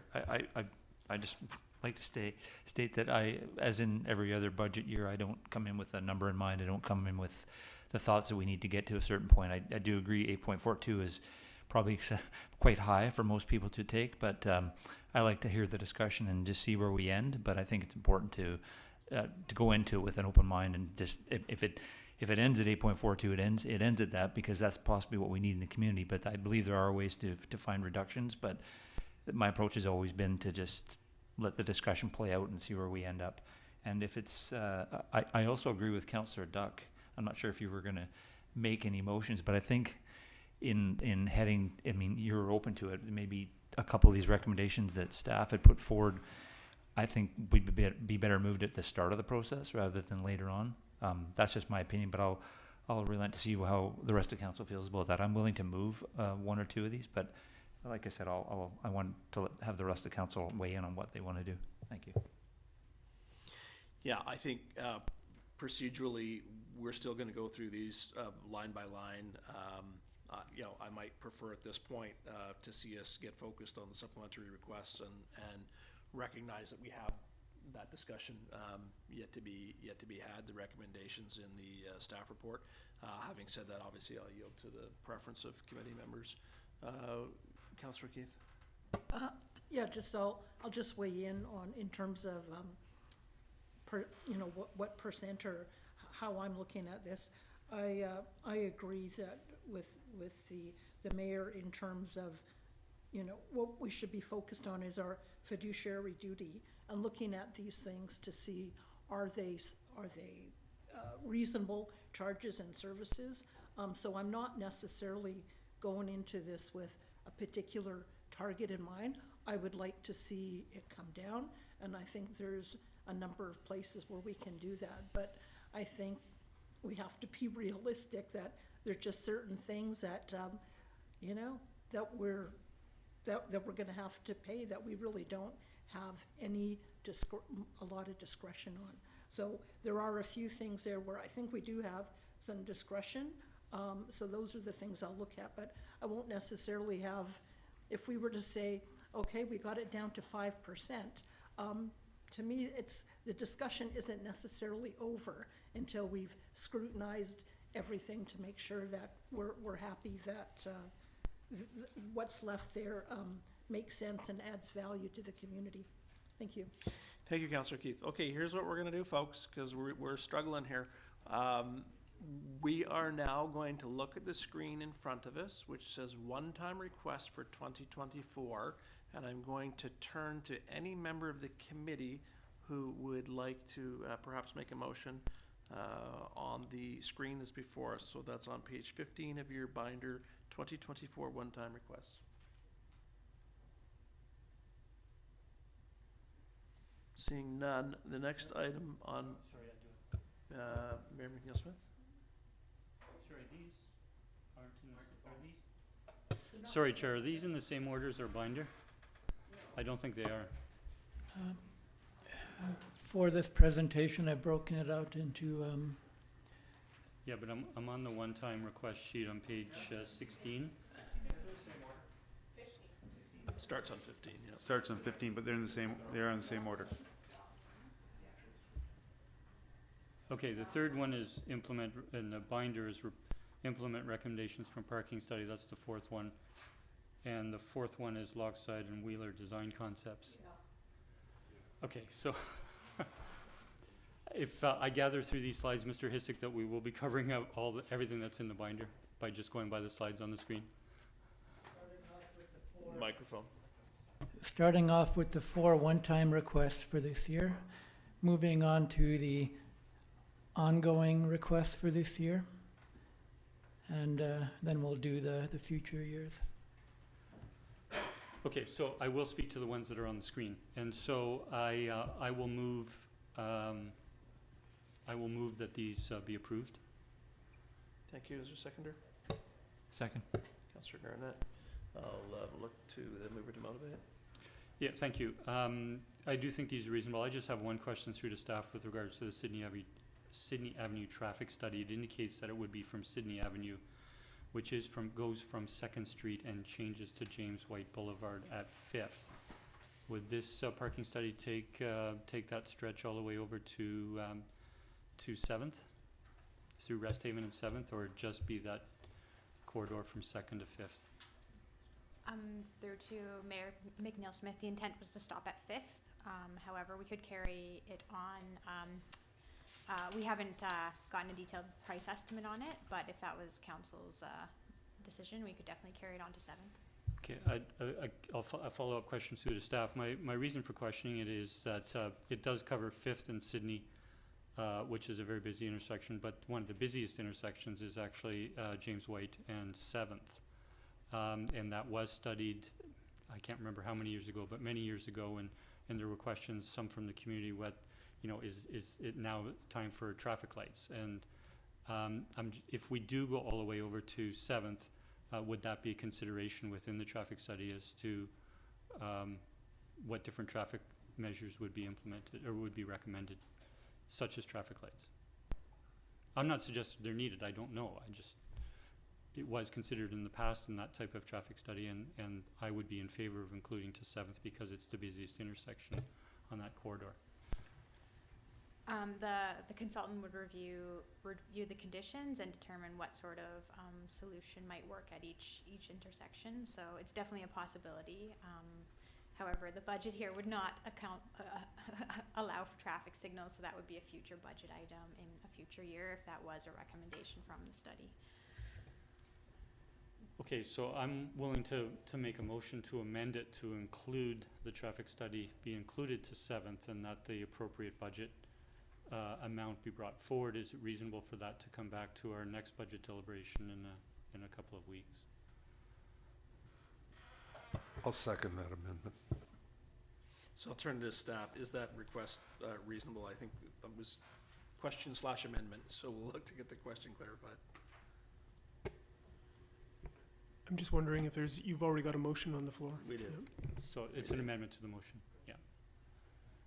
But the question in there, I believe, is that timeline reasonable to have staff come back with that prior to the next budget meeting? My amending motion is contingent on staff being able to bring the budget forward in a couple of weeks. So I'm seeing a nod, so. Okay, so we had we have an amended motion on the floor. An amendment, yeah. Councillor Garnett. Thank you, Chair. Speaking to the amendment through you to staff, when I read the budget binder, it seems that the intent of this was to address the two-way stops. So this would be sort of going outside that, what you initially were hoping would happen? Through to Councillor Garnett, the intent was to do an initial traffic study of the Sydney corridor from 5th to 2nd, and then look at some quick win solutions. We've already applied for the Vision Zero grant to implement some of those improvements, like just minor improvements, maybe some additional signage or some bollards in some certain locations. We don't know at this point in time. However, something like if a traffic signal was warranted, that would obviously be much bigger. That wouldn't be included in the it would be a future budget item if that was something that was recommended from the consultant. It's something we could still look at, though. We could definitely still look at up to James Way and 7th if that's a desire. Thank you. Thank you, Chair. Any other discussion on the amendment? Seeing none, I'll call the question. All those in favor? Motion's carried. Back to the motion as amended. Any discussion on the motion as amended? Seeing none, I'll call the question. All those in favor? Thank you. One-time requests, 2024. Any further motions coming forward? No, we've approved all of those. So we're going to move on next to the supplemental requests ongoing. Have you got a slide for that, Mr. Hessick? Thank you. So we're looking at the 2024 ongoing requests. Has that got all of them on that slide? It has all the ones that begin this year. Yeah. Okay, so I will look to committee to see if there are any motions in relation to the ongoing request 2024. Councillor Duck. Yes, as one of our letter writers said, we have some basic, we have prudent, and we have things we'd like to do. But I think in this year, we have to look at those things that we can cover as, and have responsibility to cover as prudent and basic. And really on that list, there's all but maybe 5 of those things that are definitely things we have to move forward, specifically around fire protection and services related to those. And so I would like to put the motion forward that we remove the SBI business development support at $65,000 a year. I'll second that. Thank you. We have a mover and seconder for further motivation, Councillor Doug. Yes, I think the SBIA has done a phenomenal job over the last years, and especially through COVID recovery. But we're now at a point where we have to start looking at how we move forward. And we're very fortunate in Sydney that we are ranked number 2 in the province for economic resilience. And we've gotten businesses outside the SBIA that have gotten some significant funding for growth. And we have an average vacancy rate that is average or below average for our community. So I think we're doing fairly well, and I would suggest that at this time the SBIA is fully funded for doing its work on the mandate it has to deliver in several different areas, and I think that this is a time where we can move forward without their support in this area. Thank you. Thank you. Seconder, do you wish to motivate? Thank you, Mr. Chair. I think the SBIA does really good work with its core mandate, and at a time when we're looking for tax dollars, difficult economic times for everybody, I don't think this is the time to be looking at funding the organization to go beyond its core mandate. I would encourage them to perhaps come back to council with this request at another time, but I think for this year we should pass on this. Thank you. Thank you. I have Councillor Duncan next, followed by Councillor Keith. Yeah, thank you. I agree with my council colleagues that probably continuing this supplement beyond 2025 should no longer be necessary, especially since the original funding was part of the COVID-19 grant, and we know that later years are going to get harder, and citizens are going to be looking at us to find a way to get back down to, well, normal for going forward. However, I don't support cutting it this year, simply because I remember from the January presentation, this was regarding, I believe, a staff person, and we know that from our own staff report that there's a bit of an expectation here that some of our economic development initiatives that we highlighted in our economic development plan were being downloaded to this staff person that was in the SBIA. And we know that we have a staff person who has now been partially designated to go for economic development projects. However, that staff person is also very much the key player on our housing file and has just had an enormous increase in their workload. So I think that in terms of actually implementing the town's businesses, continuing to have that staff person on the SBIA that we pay for with this amount of money that pays for, you know, half of that staff person or whatever it was they said, is probably better value than trying to have the town take that over and find another staff person to take on those files, or in other ways have to defer that. So I think, much as we said with the Shaw Center, where it was the amount that we are giving you is a lot, and we'd like you to start looking for additional funding, I think that's something it would be fair to be saying to the SBIA at this point, especially as we know we've been identifying other organizations that can probably fill in some of the initiatives we've got with their existing business. But it sounds like this would be the wrong year to do that, just in terms of the continuity of the expectations of what we were trying to cover. Thank you. Thank you, Councillor Duncan. I have Councillor Keith next. Thank you. I'll support the motion. There's a number of reasons. I guess I'll start first with maybe responding to some of Councillor Duncan's concerns in terms of there's things that need to get done this year, and our staff are busy with housing initiatives, and that's Councillor what, Keefe, could I just suggest we don't debate one another, but if you've Yeah. got your reasons, you know, Yeah, let's okay. hear them. sure. So in regards to the things that need to get done, the landscape has changed in the last little while in terms of who is available and who has capacity to do this work. And so when you look at the initiatives in the ECDEV plan, where the SBIA was identified as a lead, they're not necessarily in my view and in the industry's view, the best organization to take the lead. So I'll start off with the marine industries. So that was something where the SBIA was designated to take the lead on that. Well, what we found out recently is Coast and SIP and ABCMI are doing significant work in terms of the blue economy. So Coast has a mandate to grow the ocean and marine sectors in BC, having received $5 million from the federal and provincial governments to do that.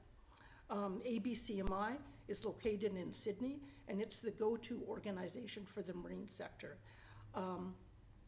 Coast and ABCMI have already started a survey to get feedback from all the ocean and marine businesses, and from that, they are starting to gather information in terms of what are the needs for the marine sector in terms of growing the blue economy.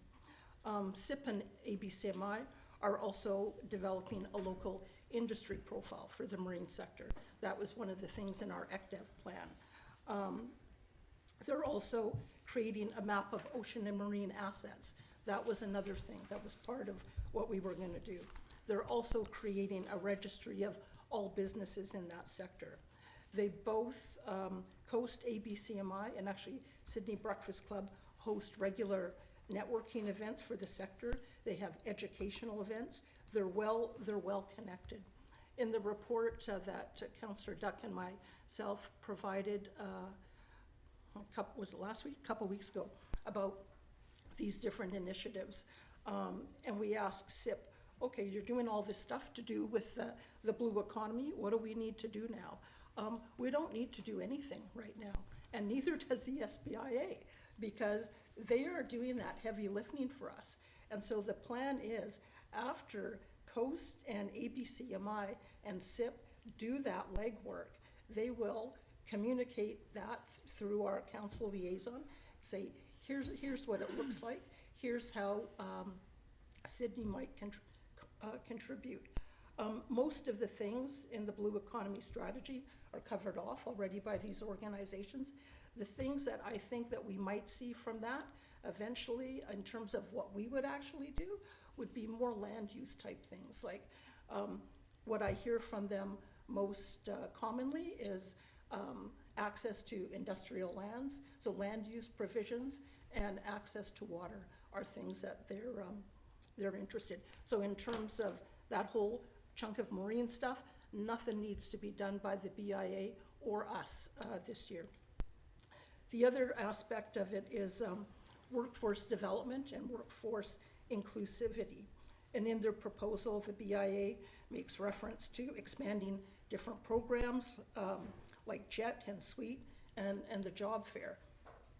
Well, we now know, well, I think we do, that those are programs that Beacon Community Services are responsible for. So they get funded, they have people in place to reach out to the business community to support them. They have staff dedicated to those programs. So that's not something that we need to really spend any more time on. That's out there. And the BIA, they have an important role in terms of disseminating information on those programs to businesses. The Beacon Community Services disseminates that information, not just through the BIA, but also through the Chamber. They've made connections now with ABCMI. They are regular attendees at Sydney Breakfast Club, so they're reaching out to the industry. So in terms of the workforce development and workforce inclusivity, that basket of work belongs to Beacon Community Services. We should let them do that, and we don't have to do anything.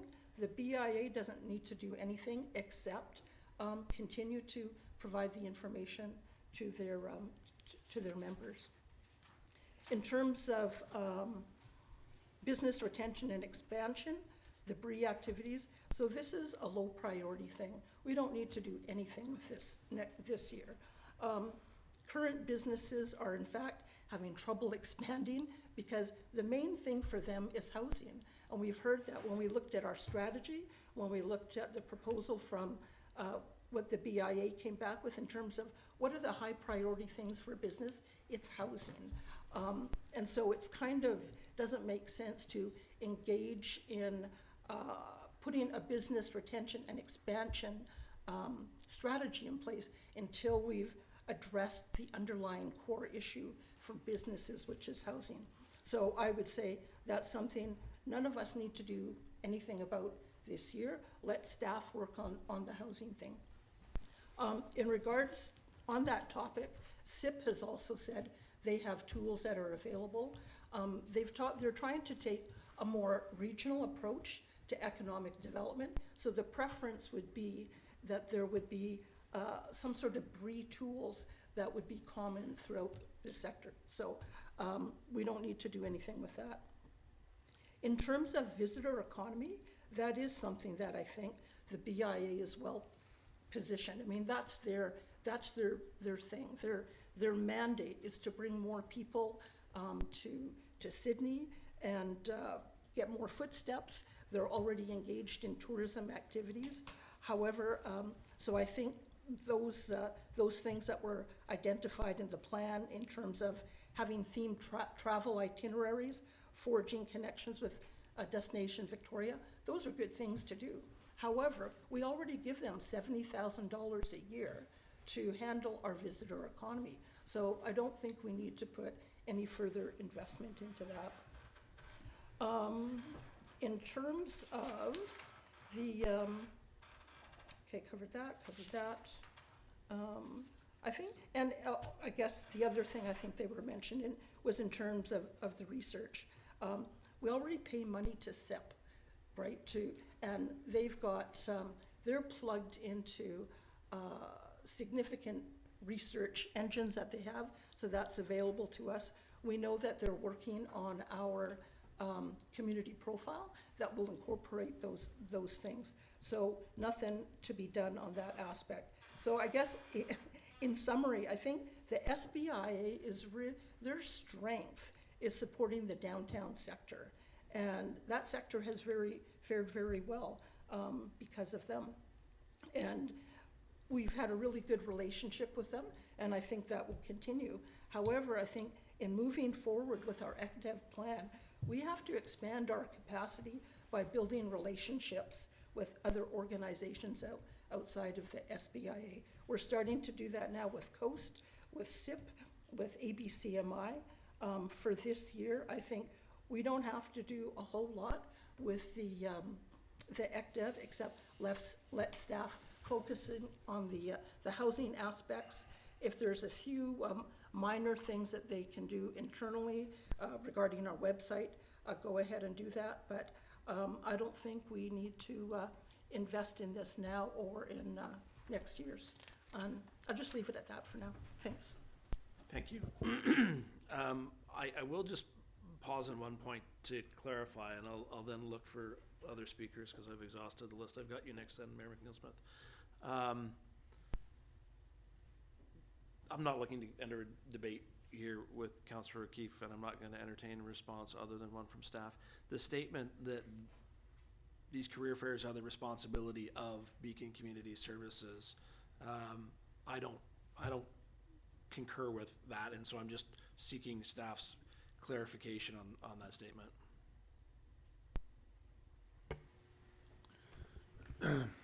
Thank you, Councillor Rintoul. It's my understanding that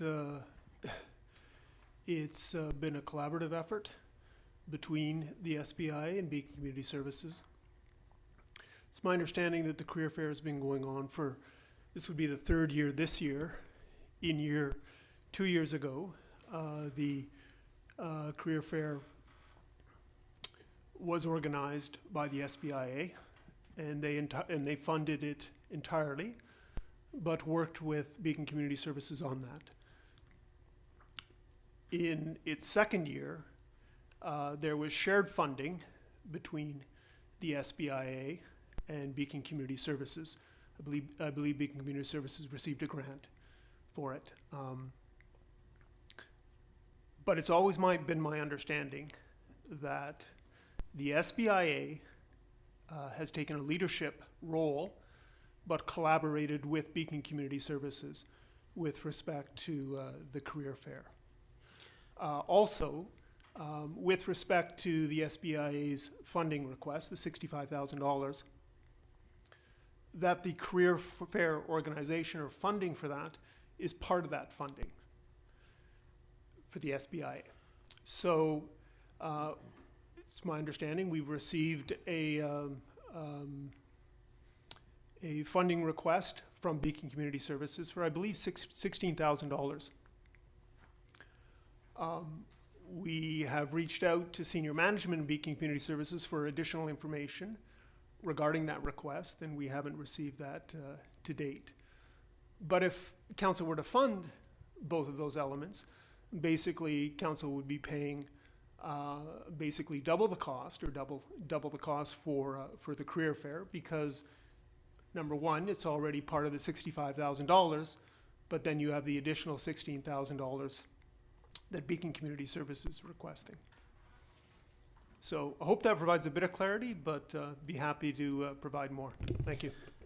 And just to clarify, please, you referred to this letter of request. It obviously came after the budget process had been initiated, because it's not here in our package. That's correct. It came approximately, it was last week, I believe, Wednesday.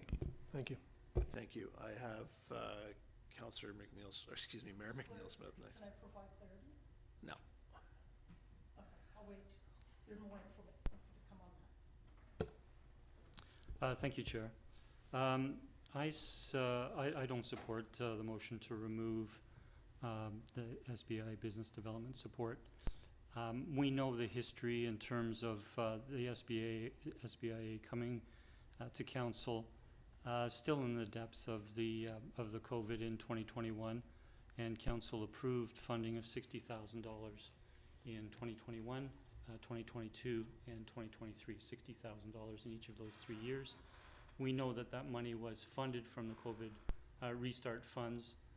We know that we no longer have those funds available to us, but we've had presentations from the BIA, and I fully support the work that they did not only during COVID, but as they've come out of COVID.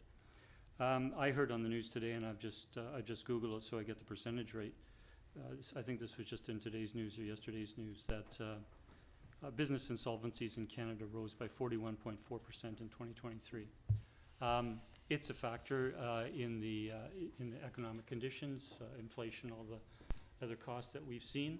And you know, we've had businesses, and there is a slightly higher rate of business closures in Sydney in 2023 than there was in 2022. I've something I've tracked for 20 years.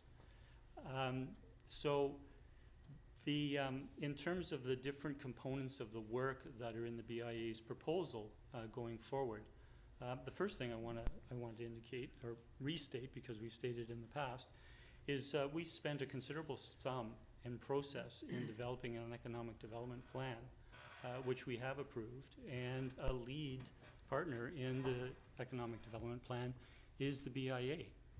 And reference has been made to other organizations doing work that overlaps with what the BIA has been doing or would continue to do.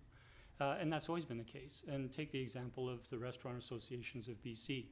One of the strongest advocacy groups during the beginning of the pandemic, and still is today, because of the impacts that COVID had on the restaurant industry, which is huge in many local economies, including our own. So I don't disagree that there are organizations, whether it's the Restaurant Association, whether it's Coast, whether it's different organizations in different sectors that are providing excellent support and excellent work for the businesses in their sector, trying to grow their sector, trying to sustain them, and that sort of thing. But there's still a place for the BIA. The BIA's been going into their 12th year, and they have built very strong relationships with the businesses, not only in the downtown business district, but over the past 3 years, with the grants that we've provided, they've provided relationships. We've had reports to council in terms of the interactions that they've had with businesses and the other economic sectors in our community. Again, this is not to say that there isn't good work being done by other organizations, but you have a local organization that is doing this. SIP is not doing that with the 850 business licenses that are operating in Sydney. The BIA is endeavoring to do that with the local funds that we're providing in the community. In terms of the job fair, we've heard from Mr. Humble. I mean, the job fair, we can go back over 20 years. There were years when the Business Association took the lead, and there were years when Beacon Community Services took the lead. Neither did job fairs. I think it was actually a year or two preceding the pandemic, and then certainly not during the pandemic. And we've heard from Mr. Humble that in the last 2 years, the BIA did take the lead on the job fairs. It was a cost of approximately $7,000. In the second year, Beacon Community Services did have a $500 grant that they were able to contribute to it, but the BIA was the lead on that. And in this $65,000 request we have before us, the BIA would continue to be the lead on the job fairs. Subject to staff providing more information based on the letter that we received from Beacon Community Services last week. With regards to workforce development, again, Beacon Community Services has begun to do more work in that area, but again, the relationships that the BIA has had and developed over the last, has had for 12 years with all of the businesses in the downtown, and with, for the last 3 years with businesses throughout the community, there are things that they can do, and just like in Victoria, Victoria has a very active and a very successful destination, Greater Victoria tourism destination organization. They have a very successful downtown business improvement association, the DVBA, that has over 1,000 members, and they have a chamber of commerce that is very successful in the downtown. In the downtown community as well. And each of those organizations have been able to carve out over time where they can bring most valuable to the businesses. And they have a symbiotic relationship in terms of the downtown Victoria business. So I don't doubt for a moment that the BIA can work with Beacon Community Services, can work with SIP, can work with the Destination Greater Victoria to have similar synergies in our community. But let's not forget the relationships that the BIA has built and the good things that they've done over the years. And in terms of business retention, SIP research, yes, SIP is doing that on a regional basis, but again, we have a local organization that is doing this for our local business economy. And I'll leave my comments there. Well, thank you. Excuse me. Thank you, Mayor McSnell-Smith. I have Councillor Garnett next. You all right? I'm not sure. Okay, just checking in. Thank you, Chair. And I want to thank the rest of my colleagues for their comments. To be honest, this was one of the more difficult requests that I've been back and forth on when I looked through this, because there has been some really good work done. I still have not, I've not made up my mind yet on this one. I'll wait till the last minute, so to speak. But I do refer back to the binder when it speaks to being on council last term when I supported this initiative in this position, tied the biz development to COVID assistance coming out of COVID with the safe restart grants and the fact that they're all used up at this point in time. There was a nice marriage there between the two, which led me to be comfortable with supporting it. But I have to be honest, at the time we did it, I didn't envision that this was going to be almost a semi-permanent position. I didn't expect it to go on, given what I thought the context of what was going to be provided would be beyond sort of where we are now. So that's where my struggle is. based on what I was feeling about it when it first came into position. So I'm sure there's some second-time speakers to go ahead here. So that's kind of where I'm laying right now, in sort of in purgatory. I don't know what the word would be, but I'm hanging in what kind of decision to make based on what the last comments are going to be here. So thank you, Chair. Thank you. Going to look for other first-time speakers before I go to second. No, I'm about to. I don't recall. Councillor Duncan. Well done. Thank you. Then it is my turn. I won't support the motion.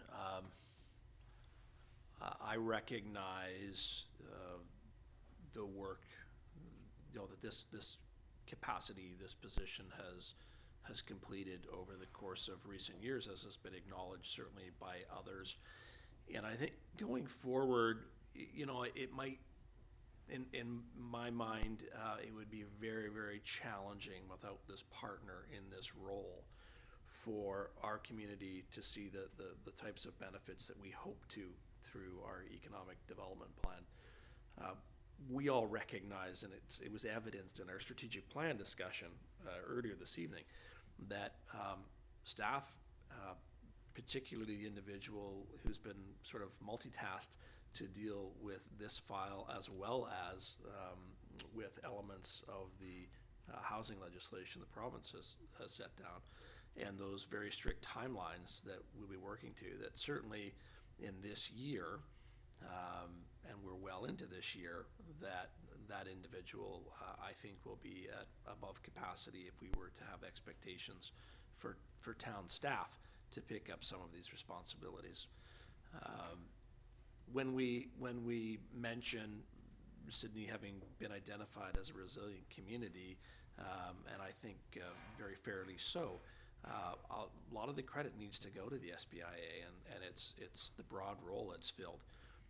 We can be party to a regional organization or advocacy organization as a member out of a large group of municipalities or membership, but this is someone that our staff can work with on a day-to-day basis, who we know has done good work in past.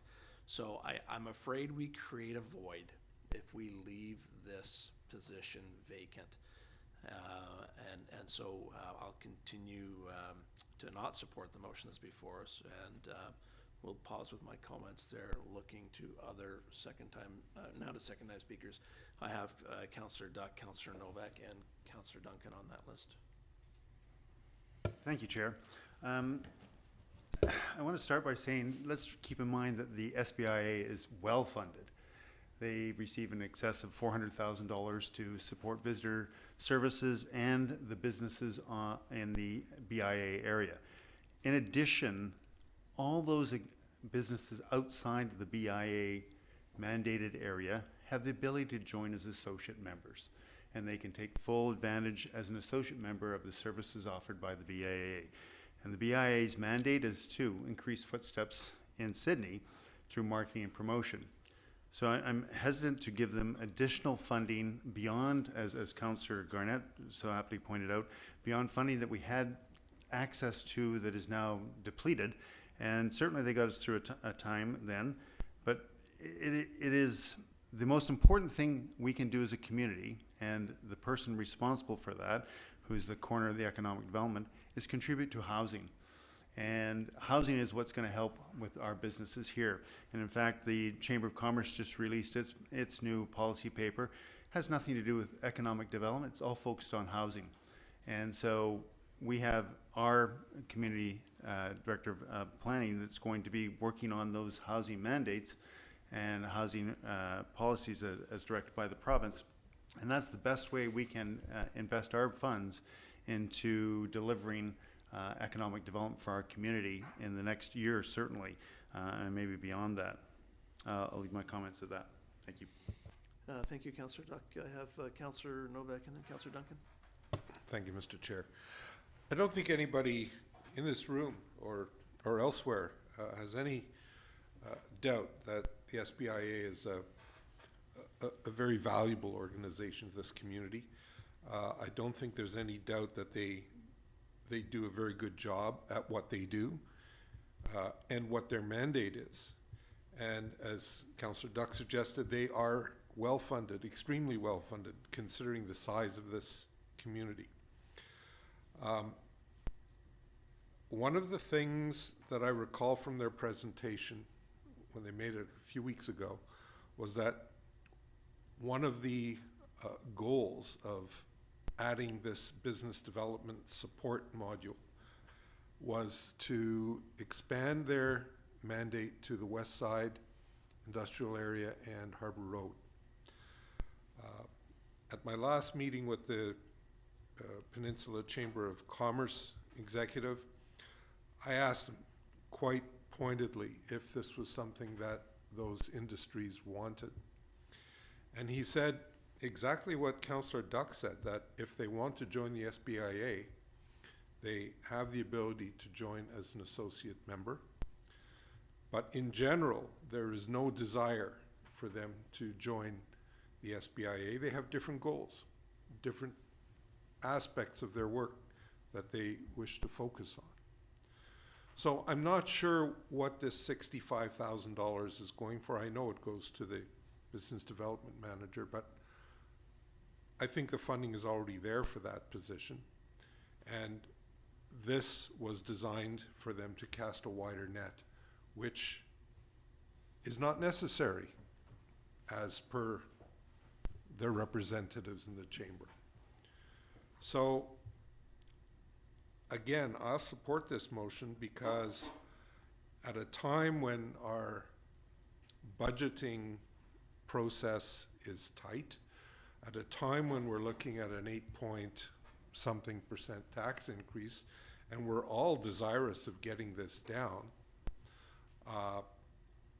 I think this is an obvious item that we can put aside for the time being. It is not a critical factor. It is not going to impact how the town of Sydney runs. It's not going to impact any vital services. It's not going to impact police, fire protection, public safety, engineering, or anything like that. In a perfect world, we'd say yes to it, but it's not a perfect world, and this is one of those years when we don't have those funds.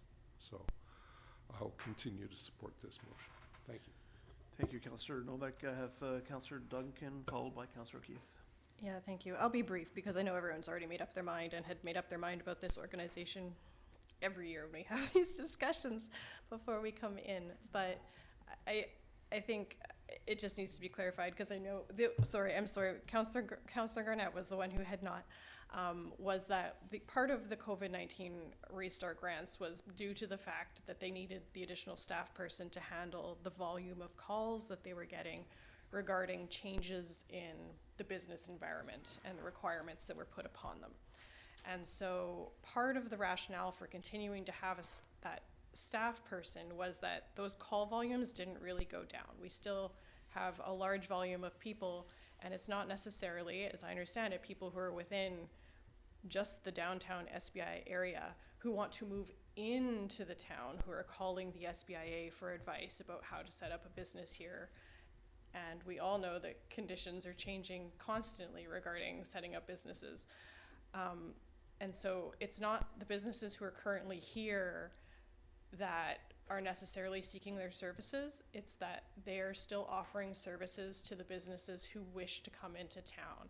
And if they don't have this additional staff person and that support, and again, I will reiterate that I think they've been put on notice that there is poor support for this continuing further, but I would think it would be ill-advised for us not to give them this year to prepare for that and figure out another way to deal with providing those services and redirecting the call volumes that they are getting and assisting those people who are moving into the town. Otherwise, they're probably not going to stop answering the phone, but what it's going to be is that people are going to be doing jobs that they're not paid for. And while that might not affect our business, it also isn't something that for $6 a year, or even if Mr. Hissick got the calculation wrong, say $8 a year per residence, people aren't going to notice. but the staff people at the SBIA and perhaps the person whose job can no longer be funded are going to notice quite a lot. So I just want to put that into perspective, that necessarily the people on the West Shore that are being talked to are not the ones who understand what this grant was for in the first place. Thank you. Thank you. Our next speaker on the list is Councillor Keith. Thank you. So first, going back to the career fair, just because that's top of my mind. So I met with the director of Beacon Community Services, and that was kind of a happen chance, serendipitous sort of thing. I had met them at Business Club, or Sydney Breakfast Club, and they asked me to come and meet with them and learn about their programs. And so that's how this came about. And they have been organizing those career fairs for 12 years. That's been their thing. They did get funding for to include an accessibility component from the federal government last year for $5,000. So that was them. So they've always done these, and there's no denying that. And they acknowledge that the BIA got involved, but that has always been their realm and their mandate to do those. So they've been doing them for a long time, and they will continue to do it. In regards to the comment about, well, if they identified that they've got a gap in funding this year for career fairs, so that accessibility grant that they got for $5,000 last year isn't available this year.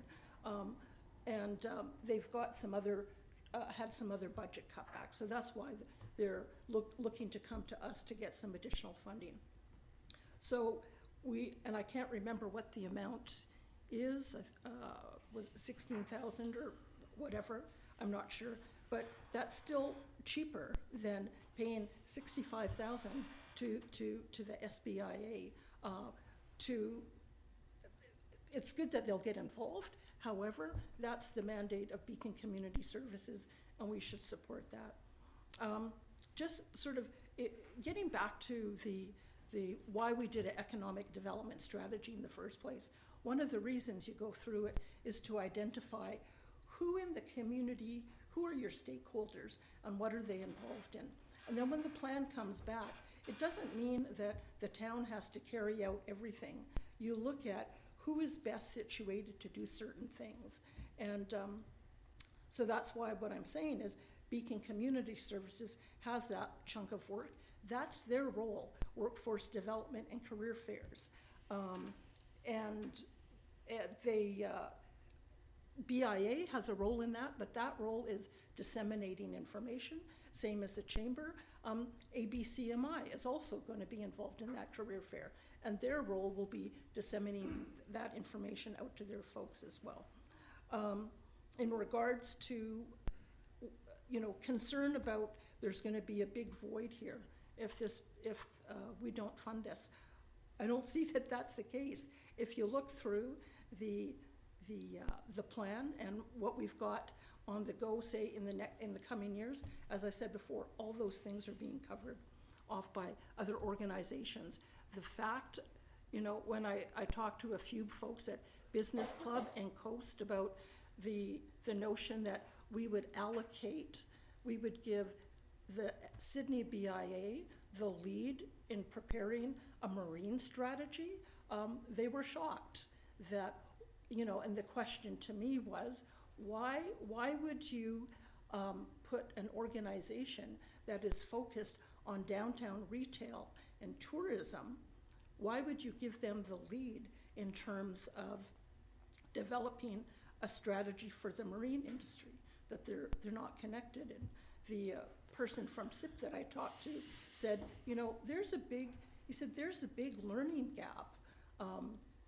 The person at SIP who took on initial control of Coast before they got their executive director, he said, there's a lot to know. He said, it's not like you can just get anybody to come into a room with flip charts and sticky notes and create a blue economy strategy. You want to have people that are already well connected to the industry, they're well connected to the players. And that's Coast ABCMI and even Sydney Breakfast Club are well connected to that sector. So we need to focus our, so I'm sorry that, you know, I really like the BIA in terms of what they do, but I don't see how they can add value to that process in terms of the blue economy. Have you got other comments? Are you concluding? Yeah, I want to address the governance issue that's kind of been brought up in terms of, I think it's important to note that the SBIA was created by a bylaw, and it's very specific in terms to their geographical area and what they can and can't do.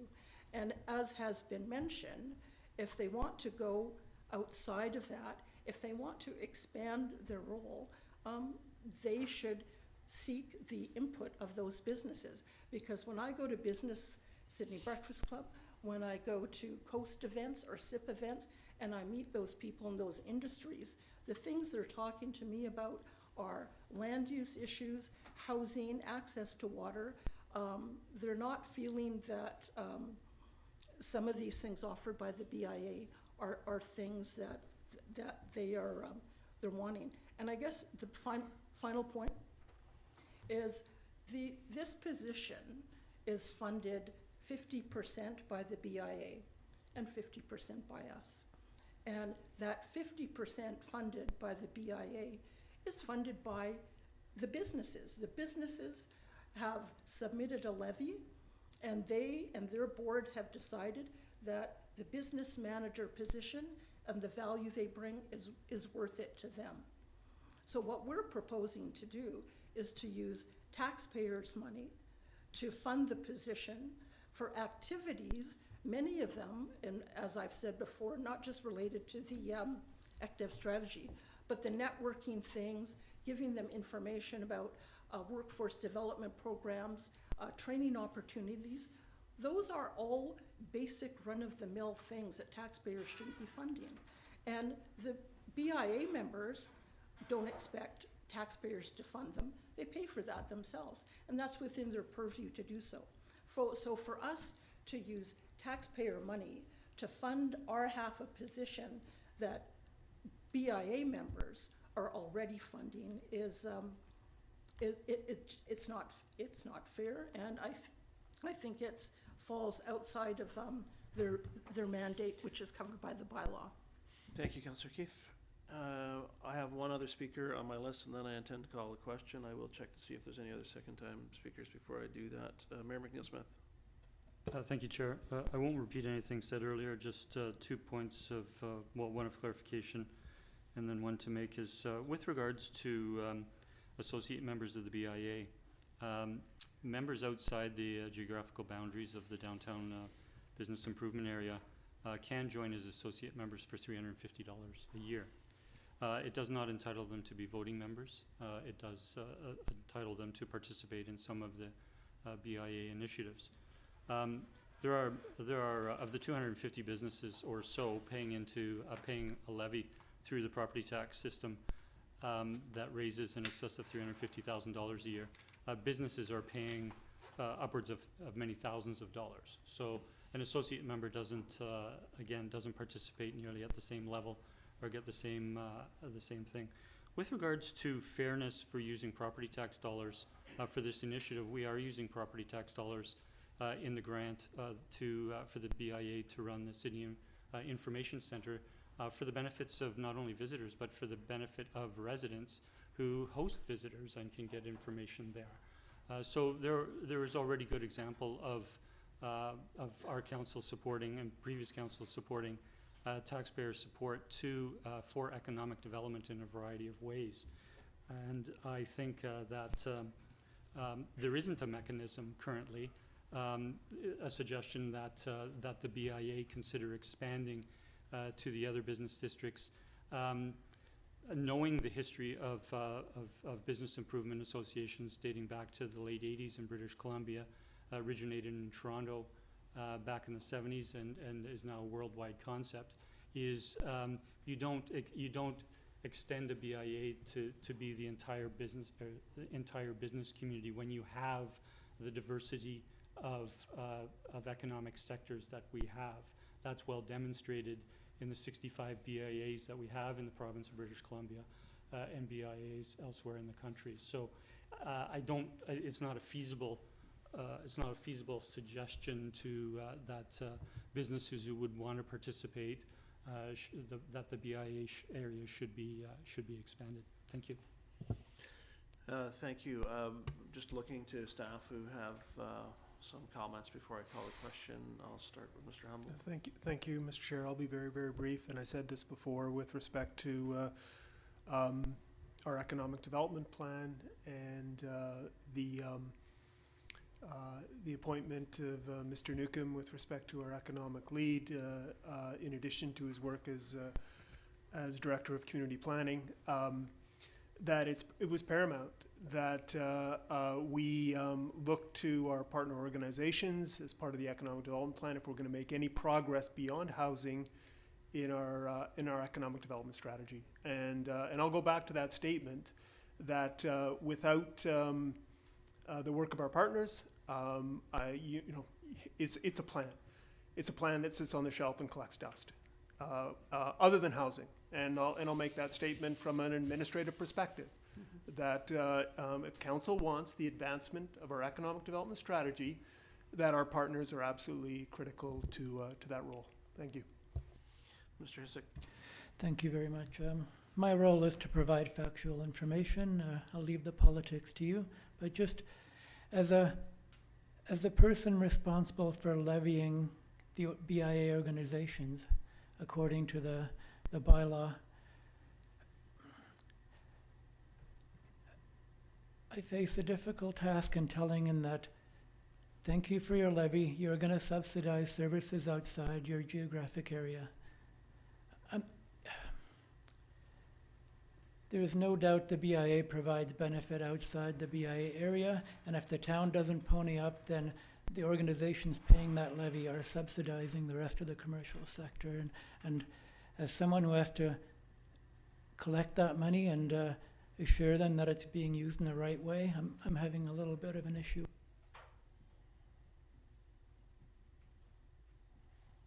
So let me just ask the question, Mr. Hissack, because this has been funded before. You're just suggesting that because it was funded through a grant previously that it was okay. In your assessing your concern. I think through COVID, the services they provide outside their mandate area have expanded so greatly, you can't put the genie back in the bottle. I think you can't wean those businesses off that service. They're going to still rely on it. BIA is not likely to tell them that, oh, I'm sorry, I can't really provide that for you anymore. So I think it's just recognition that there's value there. Thank you. Yes, I agree. There's recognition that there's value there. So with that, I'm going to call the question. All those in favor? Opposed? Councillor Duncan, Mayor McNeil Smith, Councillor Rintoul opposed. Motion carries. I'm going to take a 5-minute recess. We will be back at 8:25. Thank you.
All right, thank you. I'm going to call the meeting back to order.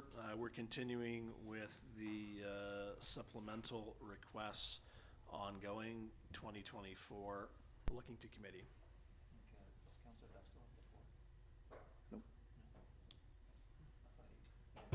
Yeah, I can move on with that. I'd suggest there were 5 items, and that was one of the 5. The other 4 are such small pieces. I'm wondering if it really is any, and I can read them out. That the ones that are there that I suggest are prudent are the majority of them relative to fire and police services. There are 4 small ones that amount to, relatively speaking, $30,000. And I'm not sure that has much impact if we take them out of the budget. So if we're going to, what I would suggest going forward is when I call on a speaker, make a motion and one line item at a time. I understand the nature of what your concern is around the amount. Again, this is committee of the whole. There's nothing precluding us when this comes back to council to fine tuning if we're looking to get into sort of those smaller dollar increments. So you have the floor, Councillor Duck. Yeah, and just to that point is it's further down here. We have 2025 to 2028 supplementals, and we have some significant numbers coming up in future years that are going to have a heavier impact. Like police dispatch. Point of order. Sorry, Yeah. are we motivating? No, Chair, no, is this motivation, or is there a motion being put on the floor? Thank you. So I'll turn to Councillor Duck if you have a motion at this point in time to put on the floor. Okay, I would like to reduce the miscellaneous economic development initiatives from 10,000 to 2,000.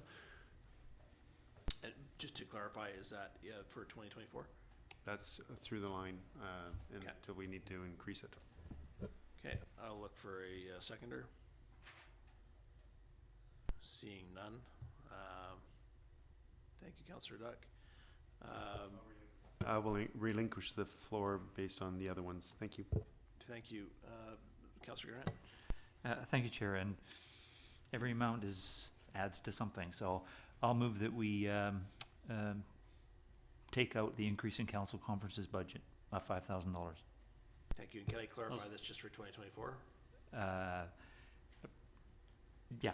Thank you. Seconder? Sorry, for clarification. It's an ongoing, so I'd have to pull it out. Sorry, go ahead, Mayor. Yeah, I'm willing to second it, but I'm seeking clarification. I don't think we can just pull it out. Well, we technically can pull it out for this year, but I it would would be just appropriate to pull it out. Remove it going forward I'll as an second ongoing it. request. Okay, thank you. So we have a mover and seconder, and the motion, as I understand it, is to remove the increase in council conferences budget Yep. from the 5-year plan. Yes. Okay, thank you. Any further motivation? No, just to speak to, this was in a letter saying nice haves, but for me, this is, we have to be, it may seem like a small amount, but it's in light of economic conditions and what people are going through. I think if we have a council budget, which apparently with travel is around $22,000 right now, I think if we needed to with conferences, we could limit the amount of members of council that went, and we could find savings in that area rather than increase the budget. Okay, thank you. And before I turn to the seconder to see if you would like to motivate, I just request as we move through any speaker list, please be brief and to the point on this $5,000 line item. Mayor McNeil-Smith. I have nothing to add. Any speakers? Councillor Duck? Yeah, I won't support this motion because I think there is value. Having just attended my first conference, I came away with contacts, and I've used those contacts in helping me with the business of the community. So I see value in attending those conferences and what I can bring back to the community. Thank you. Thank you. And if you don't mind, Councillor O'Keefe, before I turn to you, can I just clarify to staff, this isn't eliminating that budget, this is eliminating the increase in that budget line.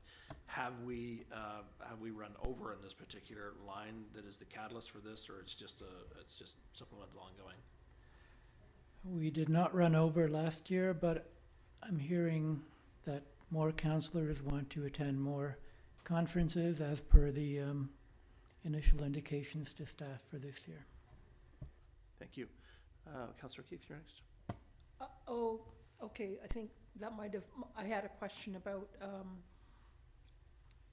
so this will this allow the same number of people or increased number of people? So would that be like 4 or 5 people per conference, or just trying to get a gauge there?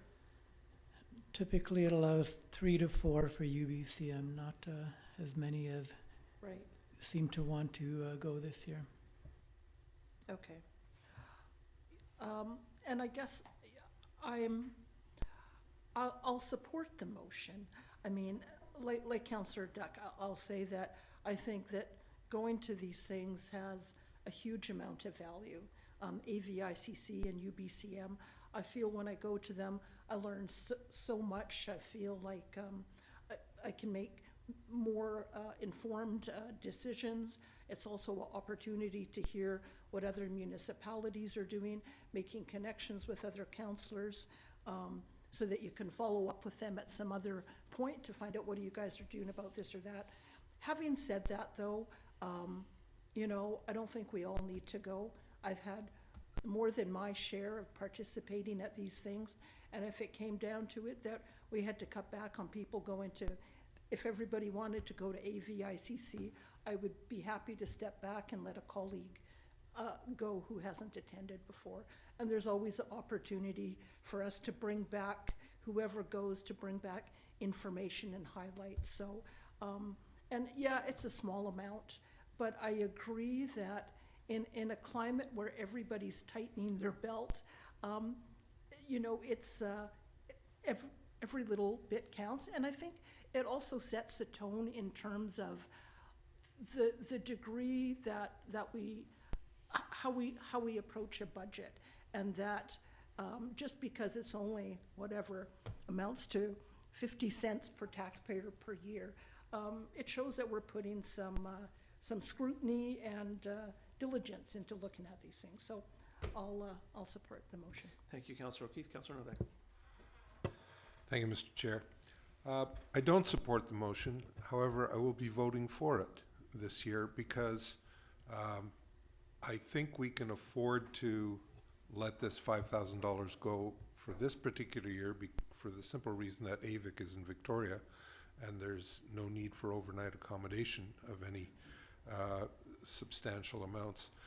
And we should look at this again next year because I think the principle that brought this to the budget in the first place is still valid, and that councillors need to interact with others of their kind. A, it's educational, B, it's informative, and C, I think in the greater scheme of things, it helps us become better councillors. Thank you. Sorry, I just like that. Others of their kind, our species. Okay, excuse me. Are there any other speakers on this, Mayor McNeil-Smith? I didn't know we were a species. I'll just, for the benefit of colleagues, because I think you're mostly aware of this, but for the members of the public, the current budget that's been in place allows generally 4 members of council to go to the Association of Vancouver Island Coastal Communities Conference. It's one of the 5 regions in the province, about 50 municipalities on Vancouver Island and Sunshine Coast, once a year, and allows 3 or 4 councillors to, members of council to go to UBCM, the Union BC Municipalities, for all the municipalities in the province. And there's some left over from that to attend other conferences. This year, Councillor O'Keefe and myself attended the BC Housing Summit in Vancouver. We attended virtually, which reduced the costs, and I thought was reasonable. And so with AVICC, whether it's here or up island, I think 3 or 4 of us can go. I have not attended AVICC. I didn't attend it all 4 years last term. I won't attend it all 4 years this term. I didn't attend UBCM all 4 years last term. Yes, they're of benefit, and but in some cases it's a nice to have. And so I appreciate the comments from colleagues that we have some flexibility within the existing budget. Thank you, Mayor. Last call for speakers. I see none. I'll call the question. All those in favor? Motion's carried unanimous. Thank you. Looking to committee members, if there are any other items, I'll pause first. Mr. Hestick. Sorry, Mr. Chair, it's hard to keep up while trying to think on my feet. Was the ED initiatives approved, reducing that from 10 to 2, or did we not vote on that? There was no second or, Oh, okay, all right, yeah, it my fell off. apologies. Yeah. Okay, looking again to committee members, Councillor Novak. Thank you, Mr. Chair. May I ask a question through you to Mr. Hisik about one of those line items? The way I've instructed committee to proceed is by making a motion, and then you could follow up with a question if there's a seconder. So if you'd start with a motion, please. All right, I'll move to take the Truth and Reconciliation Events initiatives of $10,000 out of the budget for this year. So just 2024, looking for a seconder? Second for discussion. Seconder, Councillor Novak. Thank you. So my question through you to Mr. Hisik is, that $10,000 is that a construction of actual event initiatives that have hard costs attached to them, and they just happen to sum to $10,000, or is this a, for instance, or a what if kind of scenario? Council might recall that in the fall we approved a one-time request. I believe it was $5,000 for September 30th event, and at that time staff was instructed to add a $10,000 line item for the upcoming budget on an ongoing basis. So that's what we've done. It's not earmarked for anything specific, but it's opportunity funding for those types of things that might come up. Thank you, Mr. Hisik. I'm okay with that answer, and I'll let the motion stand. Thank you. I'll look to see if there's any other discussion. Councillor Duncan. Thank you. I'm going to vote against it just for the simple reason that, as Councillor Novak has already asked, is there an impetus of particular events? And this is kind of one of those ones that we've ended up putting it in as a line item because every year we kind of end up keep getting these one-time requests, but they come back every year until the point, and we usually end up funding them because we look at our OCP and we look at our strategic plan and we see that we have an initiative still there with building relationships with the First Nations. And so I feel that having this in here, you know, maybe it won't get spent, and maybe if we removed it, then when those one times came forward, what we'd end up doing is saying, well, you know, we usually have some slush room in the budget anyway. You know, Mr. Hisik usually says we didn't spend all of the money that he intended to out of the surplus, so we can do this. But this just tells us, in all likelihood, we're going to get at least 2 requests, probably in the order of $3,000 to $5,000, to fund some initiative that is going to look good when we see it, and so we might as well have this earmarked. I think of the Geronimo Canoe Club as one that usually comes every year, and then the September 30th event that the other municipalities also usually pitch in for the Truth and Reconciliation Day down at Topaz Park. So it just seems like it makes sense for us to keep this in here, knowing full well we're likely going to get those requests. So thank you. Thank you, Mayor Micallef. Thank you. I won't support this motion. Some of the rationale has already been provided, but the relationship between municipalities and their local First Nation varies, and most of my experience in working with colleague mayors is on the South Island, but of course when we do go to these other conferences we see examples elsewhere in the province. But with regards to Central Saanich, North Saanich, and Sydney in the territory of the Wasanich Nations and the Wasanich Leadership Council, in interactions with chief and council members over the years, they have expressed, and I believe you would find reference to it on the Wasanich Leadership Council website, is for municipalities to consider initiatives that are important to the nations, and they list these initiatives. One, for example, was on the South Reserve, which was rebuilding the Longhouse. Was for municipalities to consider contributing to those initiatives that are important to them.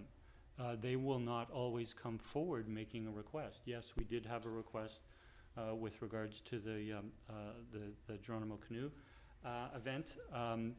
We've contributed, I believe, $5,000 in each of the last couple of years to the National Truth and Reconciliation South Island Powwow held in Victoria for all nations on the South Island, and Wasanish does participate in that. So I would urge council to not remove this item. I think it has value moving forward in our relationship.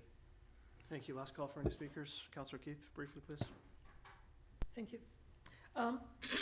I won't support it, but what I think, what I would like to see in moving forward with this is that we take a more proactive role in getting submissions for this. So what I don't like about it is just sitting there, and if somebody happens to come along, then it's there. What I would like us to do is to be more proactive and perhaps let them know that this is, go to the Saanich Leadership Council or whoever is appropriate and say, we've allocated this amount in our budget this year and we're receptive to hearing proposal from you. So taking that extra step to let them know we're doing this, and come and tell us if there's initiatives that are interest to you that they'd like to have us fund. Thank you. Thank you. Seeing no other speakers, I'll call the question. All in favor? Opposed? Councillor Duck, Councillor Duncan, Councillor Garnett, Councillor Rintoul, Mayor McNeil Smith, and Councillor O'Keefe.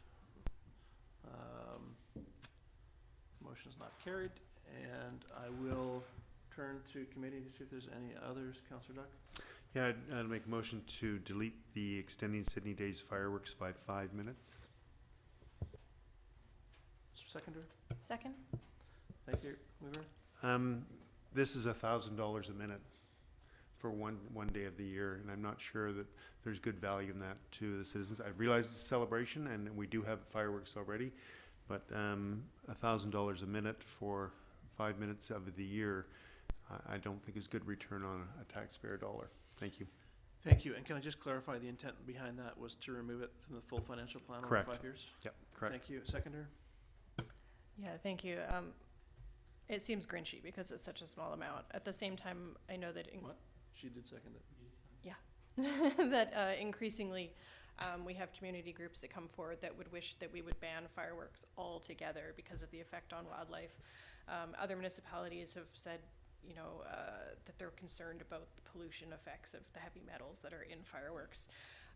And so I feel this is one that's easy enough to remove, that while it doesn't get rid of the fireworks altogether, I definitely enjoy fireworks still myself, it helps us move more in the direction of I think, pleasing more of our residents. Thank you. Thank you. Any further speakers? Seeing none, I'll call the question. All in favor? And no one's opposed. Motion is carried. Any other items on the on this list, Mayor McNeil Smith? Thank you. Thank you. I don't have a motion to remove. I do have questions on 2 items through to staff. The first is with regards to additional sidewalk repairs in downtown, and it is covered in the information that these would be tree wells on Beacon Avenue, which are having challenges, and staff have over the years made improvements to them. A question through to staff is, given that repairs have been made to a number and that there's been other improvements, how many of tree wells, or does it depend, does $25,000 cover? And because I see this as an ongoing item for the next 5 years in the budget. Sorry, through to Mayor McNeil Smith.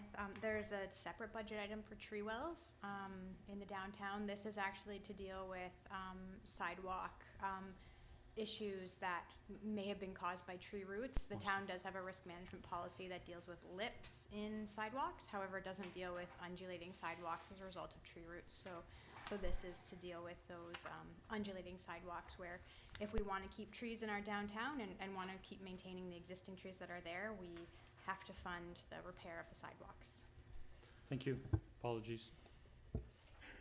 My second question was with regards to the various increases in firefighter services that we provide.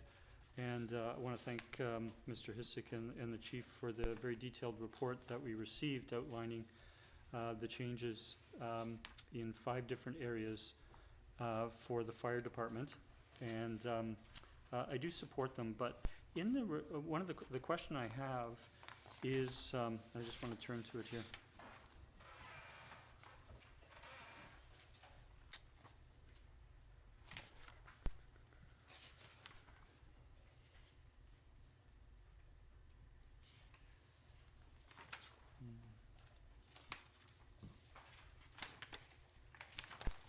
Is with regards to the medical emergency service assists, which are very well documented in the report. And we've seen an increase in 2020 from 192 calls. Sorry, those also included motor vehicle accidents and rescue motor vehicle accidents. But there was 192 in 2020, and that's risen to 756 in 2023, which is nearly a 300% increase.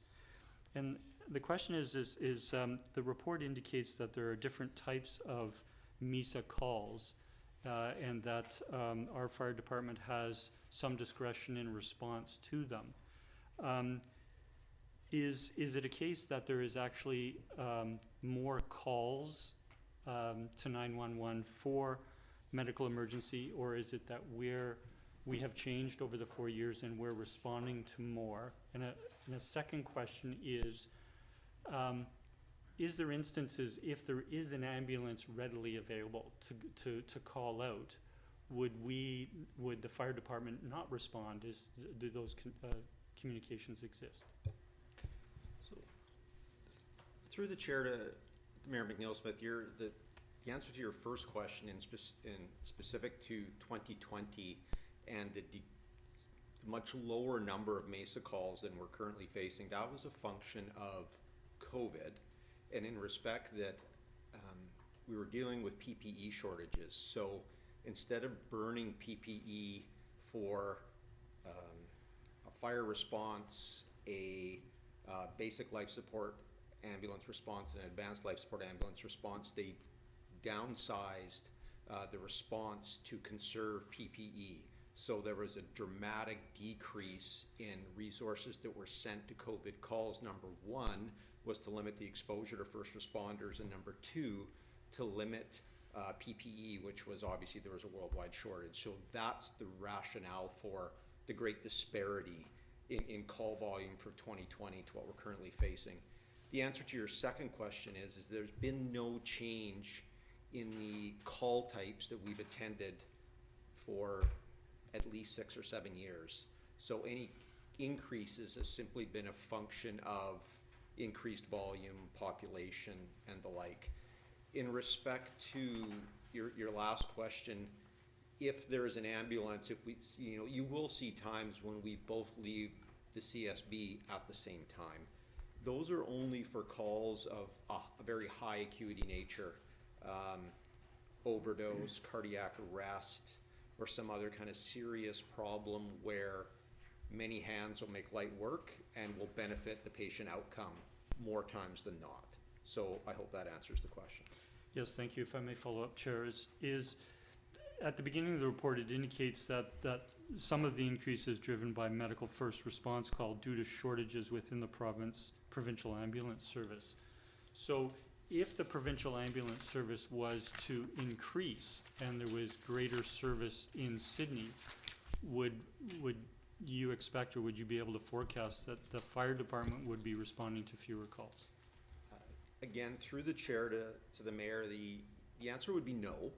And the rationale for that is that it's not specifically an ambulance problem, it's a healthcare problem. So, having been a paramedic for 20 years, if the wards are full, they can't unload the patients in the ER up to the wards. You could have another 10 ambulances on the road in the CRD, but if they're all backed up at the 2 hospitals that are open during the night now and they can't offload their patients, they still can't get back on the road and do more calls. So definitely there's a very real need for additional ambulance service, but again, it's a part of the problem. By no means is it a complete fix. Hopefully that makes sense. Thank you, that's very helpful, and I very much support the increases that have been brought forward. I think the rationale is very clear. And I think, you know, the fact that we have a changing demographic, the percentage of seniors in Sydney has gone from something like 30% in the year 2000 to 45% in 2020. And we're a much, I don't know what the population change is, but we're a much more dense community. And we have different structures within the community, as was outlined in the report. And so I do think it's worth noting for members of the public that this is a sizable increase. It's a 1.7% tax increase in itself in 2024, and we'll have some further impacts next year. But given that we're a growing community and the changes that we're seeing, I fully support these changes. Thank you. Thank you. So there was no motion with that, just some questions of clarification. What I will suggest is we don't go down that line of inquiry unless someone's gonna, if it's leading to a motion for us to consider as part of budget deliberations. I have Councillor Garnett on the speakers list next. Thank you, Chair. And I do have a question through you to the Chief, and it will impact a potential for me. So in your staff report, Chief, you mentioned in terms of the increased compensation for overnight firefighters, and it sort of ties into the increase for duty officer premiums as well. You mentioned that since our implementation of it, our stipend rate and structure have fallen behind departments with similar compensation models. Would that be the case also for similar sized fire departments and population municipalities? Through the chair to the councillor, that would be correct. There's a number of different stipend models that are utilized. When you look at our comparator departments, and our two closest comparator departments that I consider our closest kind of analogs would be View Royal and Colwood. Yeah. In the sense that they provide, we're a little light on population in respect to Colwood, but otherwise we're very similar to View Royal, and we both operate out of singular fire halls, although our built form and demographics are much more concerning from a response perspective.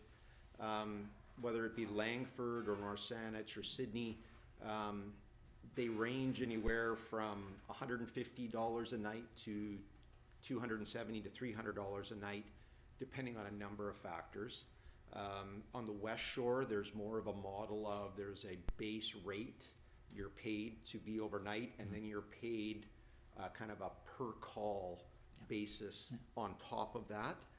Our philosophy has and will continue to be that a flat rate somewhere in the middle makes more sense, simply because it kind of provides basically a certainty for our volunteers that are kind of taking their time away from home 2 to 3 nights a month, which is what we require them to do. And it also reduces the kind of payroll administrative component of figuring out this person did 2 calls and this and that. It all evens out in the end. It's simpler on our end just to pay kind of a basic rate that's somewhere in the middle or in the median of what these departments are getting, and that's what this increase represents. Thank you. And if I may, Chair, when I first looked at the budget, I had actually circled the 2 of those as potential not to remove, but to defer based on where we were in a budget. And so that information is helpful for me in making a decision. I don't think there'll be an appetite if I moved it anyways, and that doesn't limit how much I appreciate the efforts of your staff. It was an area I was trying to think of areas where we could, and I don't want to undervalue what is done here, but I also have to think in terms of the overall budget and how it fits in with what we expect and the overall cost of policing and firefighting services for our community. So I'll leave it there. Thank you, Chair. Thank you, Mr. Hisek. Thank you, Mr. Chair. Just for full disclosure, I did make an error in that part of the report where I talked about an increase to a flat rate of $205 per shift. It's actually a 3-tiered rate where it's $205 for a basic firefighter, $225 for someone who can drive the fire truck, and $250 for the shift supervisor. But those are all within the ranges that the chief just clarified. And to clarify, that range existed previously, it's just that they're increasing to those levels? Previously, there was only one rate, and perhaps it caused a bit of consternation where you have more experienced members doing the same shift as people who aren't quite as experienced. Understood, thank you. I'm only gonna take motions at this point. You have the floor, so I'll give it to you, and then we're gonna go to Mayor McNeil-Smith. Thank you, Chair. Just because the information is new, so, but that doesn't impact the value that you can hear. That's all I need to know. Yeah. Thank you. Thank you. Mayor McNeil-Smith? I would move that the items on this, showing on the screen be approved. Second. We've removed one, So, but the remaining items, apart from the. Well, we've SP made a few amendments here. Do we, can I just ask, Mr. Hissick, do you really want us to approve The remaining items. the remaining items, or are we gonna assume they're approved because we didn't remove them? Mr. Hissick? Because we typically approve them as supplemental items. Mr. Hissick, what's Well, your? It's really at council's discretion. This is, you're sitting as committee, you're making a recommendation, so Correct. you don't necessarily have to approve as amended at this time, but short of further changes at the next deliberations, I will assume everything will be approved, and when we get to March 5th, I will require a resolution to that effect. Thank you. If I can just clarify through the recorder, did we do that with the previous page with the one time? No. Yes, we did. Sorry, point of order, Chair, yes, on the first slide, we did make a motion to approve the items on that screen. Okay, we'll carry on with that precedent having been set. So we have a motion. Do we have a seconder? Seconded, Second. Councillor Duck. Thank you. Further discussion? Seeing none. All those in favor? Motion's carried unanimous. Thank you. In theory, that concludes the supplemental section, but I have a question for Mr. Hissick. Mr. Hissick, that was not the question. Mr. Hissick, I recognize that EV charging rebates for multi-unit residential buildings is grant funded. It appears on the one-time requests with no dollar value showing on page 15, but it was a $25,000 initiative. I recognize that if that item were to be removed, it would create some capacity further in the grant. Is there any particular reason I shouldn't pursue that motion, or can you explain to me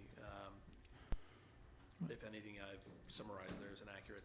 No, thank you, Mr. Chair. We are focusing on the tax impact. However, there are a number of items that don't have a tax impact because they're either grant funded or they are within the utility funds. So I'd be remiss if I didn't give council an opportunity to weigh in on those, and maybe this is that time. Okay, I'm not convinced that there'll be many, but I would like to move that under one-time requests, although it's funded from grant, that EV charging rebates for multi-unit residential buildings be removed from the budget. Seconder, Mayor McNeil-Smith, I'll motivate. I'm of the opinion that that $25,000 in the grant funding, that when the dust settles after tonight, that we may be able to find another use for that $25,000, first off. Secondly, I'm not compelled to think that $25,000 for an initiative of this nature. So looking to, I would suggest older stratas, older condominium properties that may look to retrofit, that $25,000 is going to be sufficient to do much with the grant funding. And nextly, that it sets a partial precedent with respect to offering it. I think the Strata Property Act has set the stage to tell strata councils throughout British Columbia that they're going to have to move towards this. So I don't know that the municipality being engaged in this role makes as much sense as we could do with $25,000 elsewhere in grants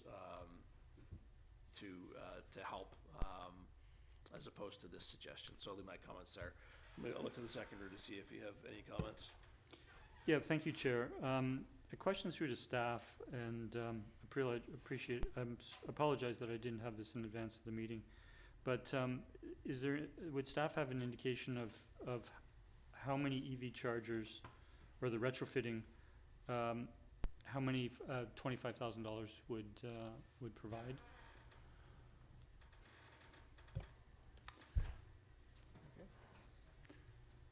I guess the short answer to that question is no. So the grant program would be developed in detail if approved by council. So, you know, it could be tailored to suit what we see as, you know, the predominant building type in Sydney, or so on and so forth. Thank you. So I'll comment or motivate, and that is, I think it's a good idea, but the challenge is what impact are we having? So if, for example, we provided $1,000 grants, I don't know what the infrastructure cost is to upgrade. We'd be doing 25 in the municipality. The federal government has indicated that we will no longer have gas-powered vehicles in, I don't remember how many years, whether it's 10 or 12 years. I mean, the federal government, the senior levels of government are going to have to deal with an impact like this on stratas and rental buildings. And the property tax dollars and these grants that we get are not going to cover. To me, it's kind of a drop in a bucket scenario. So I do believe it's a good initiative, but I would prefer to see the money directed to where there may be greater impact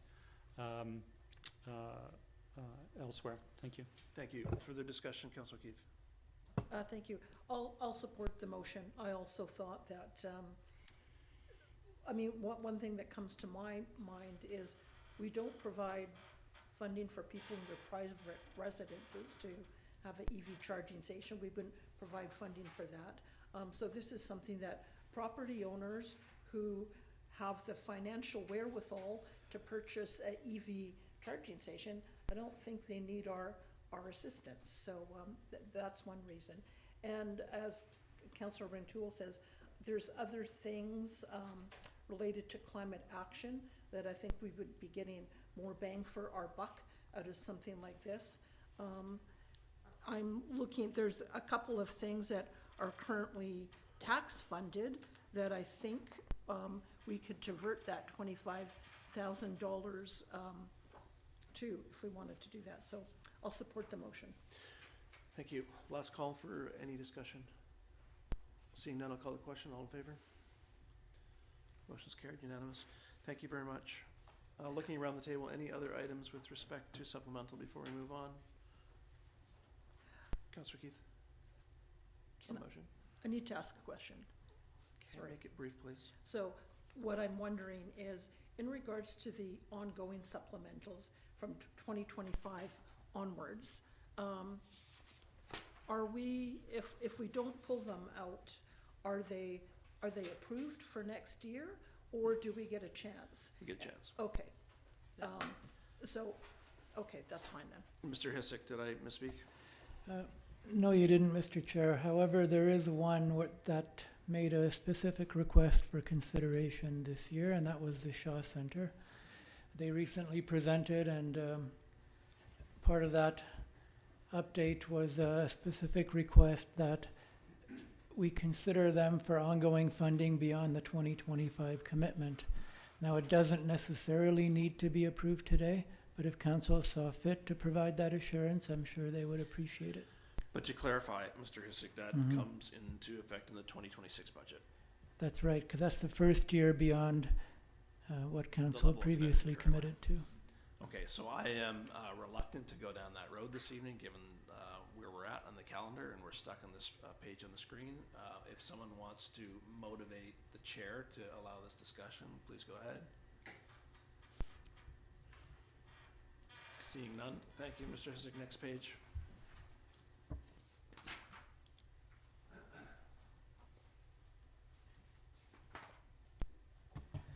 Thank you, Mr. Chair. We have concluded our supplemental considerations for the time being.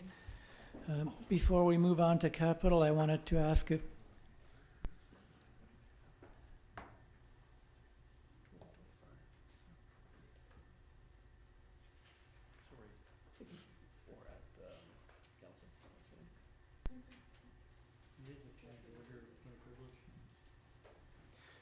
Stand by, please. Sorry, point of order, point of privilege, whichever you prefer. Yeah. And just because the request was made, I'm wondering, like, are we saying we're gonna defer it to next year's budget? Because I think the idea of them coming forward was to be able to plan their future funding levels and to have that assurity now as opposed to waiting for a year. Thank you. That's a fair question. The chair apologizes for his excitement to move into the capital program. Yes, so that committee of the whole is aware, we have other opportunities to discuss the budget. If there is an appetite to specifically discuss this line item this evening, my only context would be to remind you that, yeah, it's a couple of years out on the financials, and whether or not we have time this evening to give the clarity to this issue, I guess remains to be seen, but I'll yield to you. You have the floor, Councillor Gurnett. Well, I would like to move that we add the ongoing funding for the Shaw Center for the Salish Seed as requested in their presentation. So I just clarify that it is in the budget now. Mm-hmm. So I think the only motion that would be appropriate would be if we were gonna remove it. Okay. So fair. otherwise we Or- support it, hold on, right? going back to the conversation of a few minutes ago, Yeah. because they specifically asked, and we don't normally consider future year requests until closer to the date, I think it would be appropriate if this special case was pre-approved at this time. Okay. But you recognize Through that that decision resolution. could be revisited in those budget years. Well, I'd be looking for approval right now as a commitment going forward. So it's sort of a confirmation in principle. Mhm. So just to So you come, wanna, okay, so the suggestion is that you wanna see a mover include something that's already in the five-year plan, it's in there tentatively, so it'd be good to cement it. Carry on. Councillor Gurnett? Yo, you moved it, I'm moving to cement it, in the words of Mr. Hisik. Second. Seconded. Councillor Duck, have you motivated? Can I? Okay, I thought you did when you wanted to give them surety, but yes. Well, okay, no, that's basically it, is it, that I think that's, I'm not gonna speak to the overall reasoning for the funding, because that's something that can be happening at a later date, but I think we need to address the fact that they wouldn't have brought the presentation to the chambers and asked for that assurity if it wasn't important, so I think it's something we need to consider and recognize Thank you. at this time. Thank you. Seconder. Yeah, I support the motion because I think it's giving some delineation to how we're going to support Shaw going forward and helps them with their planning. It gives them sort of footing to demonstrate they need that support and show their work towards it. So it's a future commitment on our part, but it's also they need to demonstrate that they're contributing to that. So I think it's a shared responsibility moving forward. Thank you. Thank you. Any further discussion? Councillor Keefe, followed by Mayor McNeil-Smith. Yeah, thank you. Love the Shaw Center. I don't know that I'm really comfortable with approving this at this time, for a couple of reasons. My understanding from the last report is their financial figures in their most recent report showed some improvement. And so I would prefer to see how they do over the next year, to see if they can get into a better financial position rather than us committing right off the bat that we're going to do that. The amounts that they're asking for is significant. We went through this with them years ago when they were in a tough time, and the intention was it was meant to be short-term assistance until they got over this hump. They had a lot of infrastructure issues that they had to deal with. COVID gave them a bit of a setback, that's true, but at some point, I think my expectation was at least that they would be able to sustain themselves. And so that's why I'm not comfortable supporting it at this point until I can see maybe what their figures are going to be for the next week or for the next year. And we've still got a couple of years to give them that time to come back to us to see how they've improved their situation. Thank you. Thank you. Mayor McNeil-Smith? Thank you. Question through to staff is, I think I understood from their presentation that their fiscal year ends in April or May? Sorry? Sorry, May 31st. May 31st. So I won't support the motion. I do support the SODC and all the funding requests that we've done to date. And they did bring forward very positive information for council at a recent meeting. I think just for our due diligence, I'm not suggesting that we wait until our budget in February of 2026 to approve this for their next fiscal year. I think if we consider this next year in our budget deliberations, we will have gained another year of experience. As Councillor Keefe has indicated, the Charlottetown Discovery Centre from its inception in 2008 did have intentions, successive boards have had intentions of reducing, trying to get to a place where they have reduced taxpayer support. And as Councillor Keefe indicated, there have been positive results which could increase and either change the nature of the request or change our consideration next year. And so while they may be looking ahead, and continuity is important, I think there is it does provide reasonable time if we do it a year in advance next year. Thank you. Looking for any other first-time speakers, Councillor Duncan? Yeah, I'm torn on this one. On the one hand, we know that when we initiated this, or they initiated discussions with us about supporting them while they addressed their capital issues so that they would be in a place that they would be self-sufficient. COVID basically took 3 years out of that in a way that kind of derailed that. And so these 3 years are supposed to help them kind of make up for that. It's critical they exceeded expectations really in what they were managing to do even during COVID and in terms of getting their revenues up from earned income. So I'm not super worried that they're not going to be able to pull that. What I am concerned about is that in much the way COVID derailed them, it derailed the rest of society. And we're continuing to see those impacts. And so on the one hand, while I want to be able to give them the certainty of helping them rebuild so that, okay, we said we give you this much and then 5 years from now you can get your earned revenue up, I'm actually not sure they'll be able to do that because I'm not sure that the granting agencies are going to be able to keep themselves going either. I kind of feel things are starting to topple in a way that maybe it would be better for them in the long run if we said, you actually don't have this security because our town doesn't have this security and funding, and broader, higher levels of government don't either, and society in general just doesn't. On the one hand, there's the optimist view of I'd like to give them the certainty we promised them, and there's the pessimist view of that certainty probably doesn't exist for anyone, and it would be better if they started knowing that they had 2 years to realize it's going to be dicey for them as well. So I think on balance, I'm tempted to vote against this just for that reason. So thanks. Thank you. Seeing no other speakers, I'll just comment. Generally, I'm supportive of the request.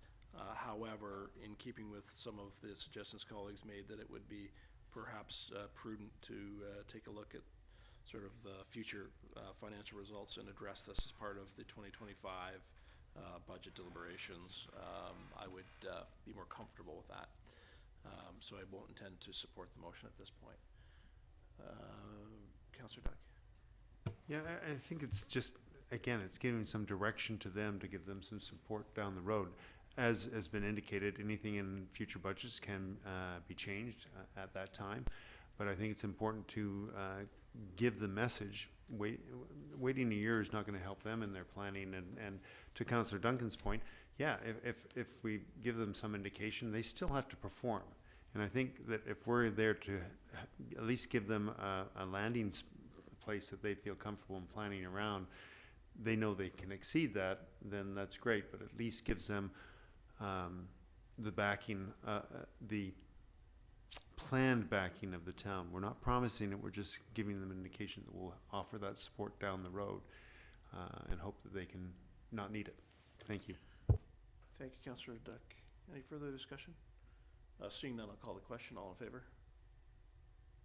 Opposed? Councillor O'Keefe, Mayor McNeil-Smith, Councillor Rintoul, Councillor Duncan. Thank you. Thank you very much for raising that and for correcting me from forging ahead. But without further ado, we will forge ahead.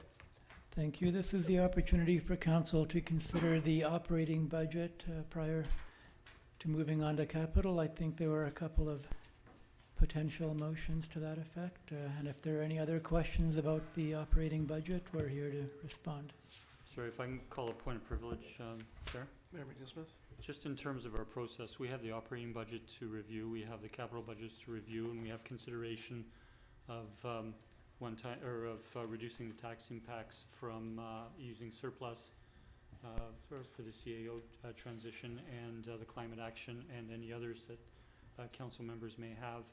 We are going into future budget deliberations.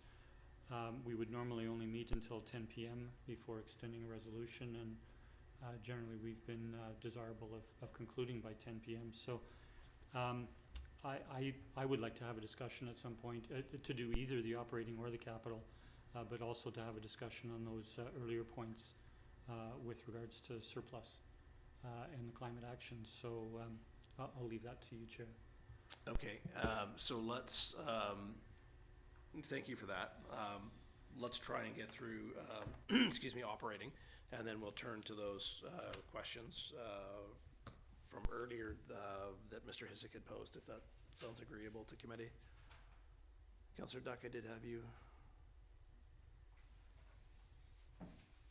Do you have a slide to bring forward and to move us along? Or I do not. I wasn't going to highlight anything specific about the operating budget because the impacts are already considered through supplementals. So if council had any questions or proposed changes, such as the two potentially pending resolutions from earlier, this would be the best time. Any questions of council on the operating budget? Councillor Keith? Thank you. I've kind of lost track of whether these were operating things that I pulled out or capital items. So maybe I can clarify with staff. In an email I sent earlier, I talked about pulling out minor park improvements on 3rd Street and replacing the stairwell at Seaport Park, and paying for those out of the Growing Communities Fund. But I can't remember if that was in the operations budget or that capital. No, those are capital items. Okay, so we're gonna not talk about that stuff now, later? Or Correct. If we're not hearing of any Okay. discussion on operating, we Okay. can move to capital. So the other items had to do with climate action plan. That was the public space trees, repairing tree wells, and widening a portion of Beacon sidewalk. Are those operational things or were those capital things? Or were they a combination? The public space trees is the only one that's operating, but that's not a specific project per se, but an ongoing operation is a maintenance item. So I think the other two subjects of that particular question would lend themselves better, and those are capital items. Okay, so your view then is that, because my thought had been, could we pay for the public space trees out of the climate action fund that we have to bring down the tax impact somewhat? I believe that's a fairly tenuous use of those funds. Okay, thank you. Thank you. Any other discussion on this item before we move on? Seeing none, I'm cognizant of the comments the mayor made with respect to time this evening. I think some of the greatest implications here for the budget could very well lie in the, I won't call them recommendations, but in the report, tax reduction options found on page 10 of 14. I'd like to suggest that we maybe just go through those items before moving to capital, because this is not our last budget meeting, and we may entertain some of those other items at a later date if we don't get to them this evening. So let's just look at these tax reduction options and see if there is any member of committee that wants to make a motion. Councillor Duck. Yeah, I'd like to make a motion to move the CAO expenses to be paid from surplus. Thank you. Is there a seconder? Second. Thank you, Councillor Keith.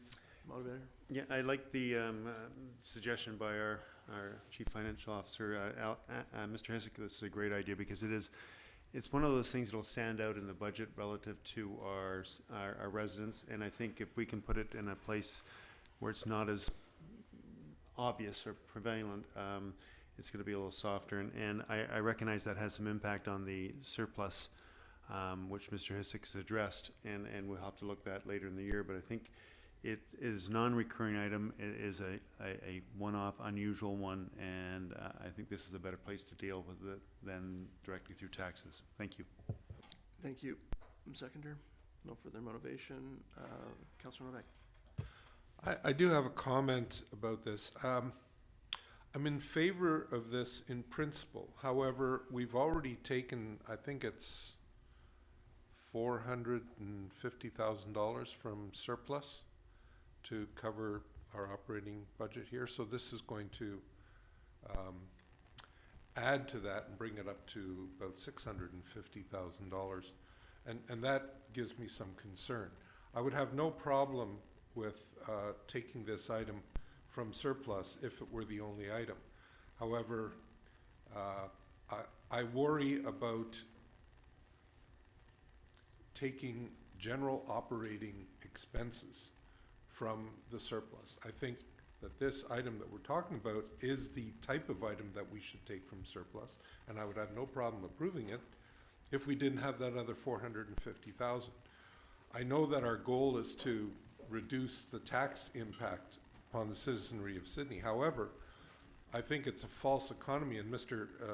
Hissick alluded to this in his earlier comments, that it's a false economy in terms of the long-term impacts of our tax policy to take general operating or other non-one-time expenses from the surplus fund, because those ongoing expenses are simply going to appear in subsequent years, and we wouldn't want to be taking money from the surplus funds for those at that time. So, you know, you're robbing Peter to pay Paul, and in the long run, it's not sound fiscal policy, in my opinion. So I'm not sure what the solution is in this case. I don't know if I can make an amendment to reduce the amount of money that we're taking from the surplus by $450,000 and put that onto the tax base. That wouldn't win me a lot of friends. So I think I'd be willing to let it go, but I'm concerned about the impact on the ongoing tax burden for the town, and I'd like to, through the chair, I'd like to hear Mr. Hissick's opinion on that. So I beg your pardon. I'm gonna suggest that he's already answered that question at least on 2 occasions this evening. Not specifically with regard to this one, but I'm quite sure he has. I will leave it at this point to look for other speakers. Have you got anything else? You still have the floor. Thank you. I'll look for other speakers. Councillor Garnett, I did have you, yeah. Yeah, thank you, Chair. And yeah, that was one of the first questions I asked of Mr. Hissick, so he did answer it. I will support the motion. I do have the same concerns as Councillor Novak, but they are alleviated somewhat in the fact that it is a one-time cost, not a recurring item. And I take a certain level of confidence in the fact that this wouldn't have been brought forward by Mr. Hissick if he didn't think it was something we couldn't manage. You know, having done this now for 6 years, I take the utmost confidence in what he brings us and what he feels we can move forward with in addressing our budget issues. So, thank you, Chair. Any other discussion? Seeing none, I'll call the question. All in favor? Motion is carried unanimous. Thank you. Chair, Yes, Councillor Duck. I'd like to introduce a motion to not make the contribution to the Climate Action Reserve for 2024. Second. So thank you. Which number is that on here? Number 4? And number 4. Number 4. Thank you. Number Yeah, and motivation is that in questions to Mr. Hissick, he indicated that we have enough funds to cover any climate action activities we need to do this year, and that we'll revisit it in 2025. And I think, again, it's prudent to look at this relative to our overall tax impact and not much impact on the community in this coming year. Thank you. Councillor Keith. Yeah, and I'm happy with this because as staff noted, we started doing this reserve before we knew that we were getting funds from the province for this sort of thing. And so we're now in a position to get provincial funds for climate action initiatives. So I'm happy to, defer putting this amount in for this year. Thank you. Any further discussion? Councillor Garnett. Thank you, Chair. Just briefly, I will support the motion. Normally, I have reservations about not putting money into reserves, but as has been spoken before, and I checked today, we have a balance of 161,000, just over that, and we will be getting funding for this particular year. So, if it was 2025 and we weren't, and the program had stopped and we weren't getting funding, I'd have more concerns. But given where we sit right now, I think we're pretty comfortable. Thank you, Chair. Thank you. Further discussion? Seeing none, I'll call the question. All in favor? Motion carried unanimous. Thank you. Any other items from the financial, from the tax reduction options that were put forward? Seeing none, we'll carry on. Mr. Hissick with the capital budget. Thank you, Mr. Chair. We are now moving on to capital, but before we do, I just want to give you an update of where we stand in terms of tax impact.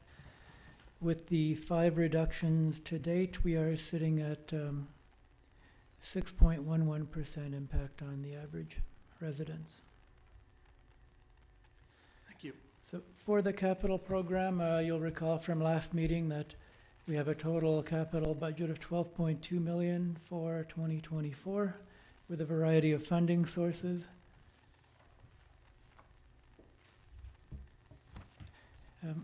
You'll recall what the more significant projects are in the 5-year plan as well. That's not new information up there.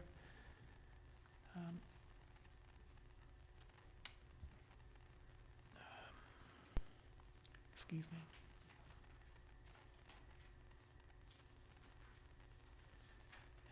Just a few slides showing our chief reserves that we use to fund capital projects. This one being the Canada Community Building Fund, formerly the gas tax. So it gives you a 5-year listing of gas tax funded projects that are in our plan. This slide shows our funding from the amenity reserve and the land sale reserve.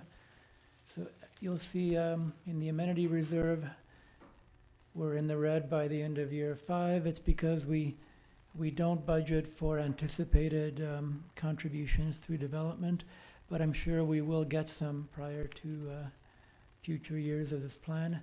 So I expect we'll have the required funding for all these projects listed. Land sale reserve should be fully used up within the next 2 years. We have a number of projects funded tentatively from the Growing Communities Fund.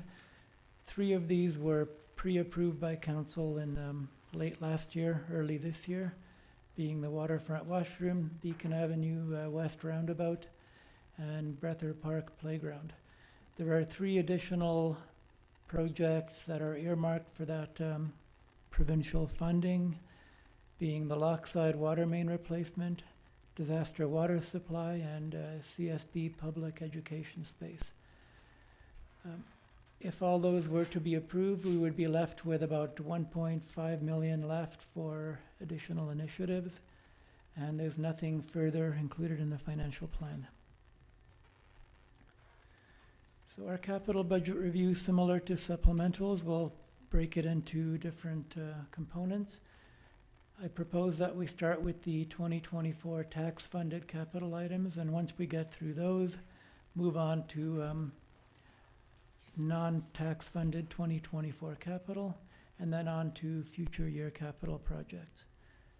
And again, any preliminary changes or reductions should be made by resolution at the appropriate time. So unless council has questions relating to the staff reports that discuss capital projects, this is the first of 2 pages focusing on 2024 tax-funded capital projects. Thank you, Mr. Hessick. So we'll pause here and look to committee to see if there are any questions with respect to the 2024 tax-funded projects.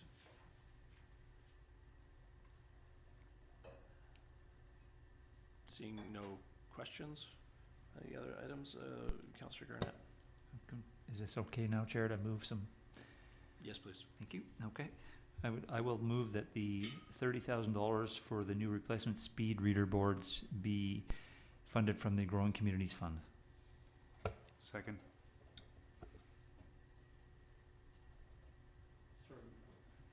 Point Yeah, of order, we're going to general capital now after this slide? There's a second slide that has it on there. Okay, sorry, if we can go to that, thank you. Just to clarify, the first slide is the annual and recurring projects, as well as one small item carried forward, and the second page is the new projects, and there's just too many to fit on one page, so that's why I broke it out in that manner. Okay, so thank you. We have a mover and a seconder. I'm sorry, could you just repeat the motion?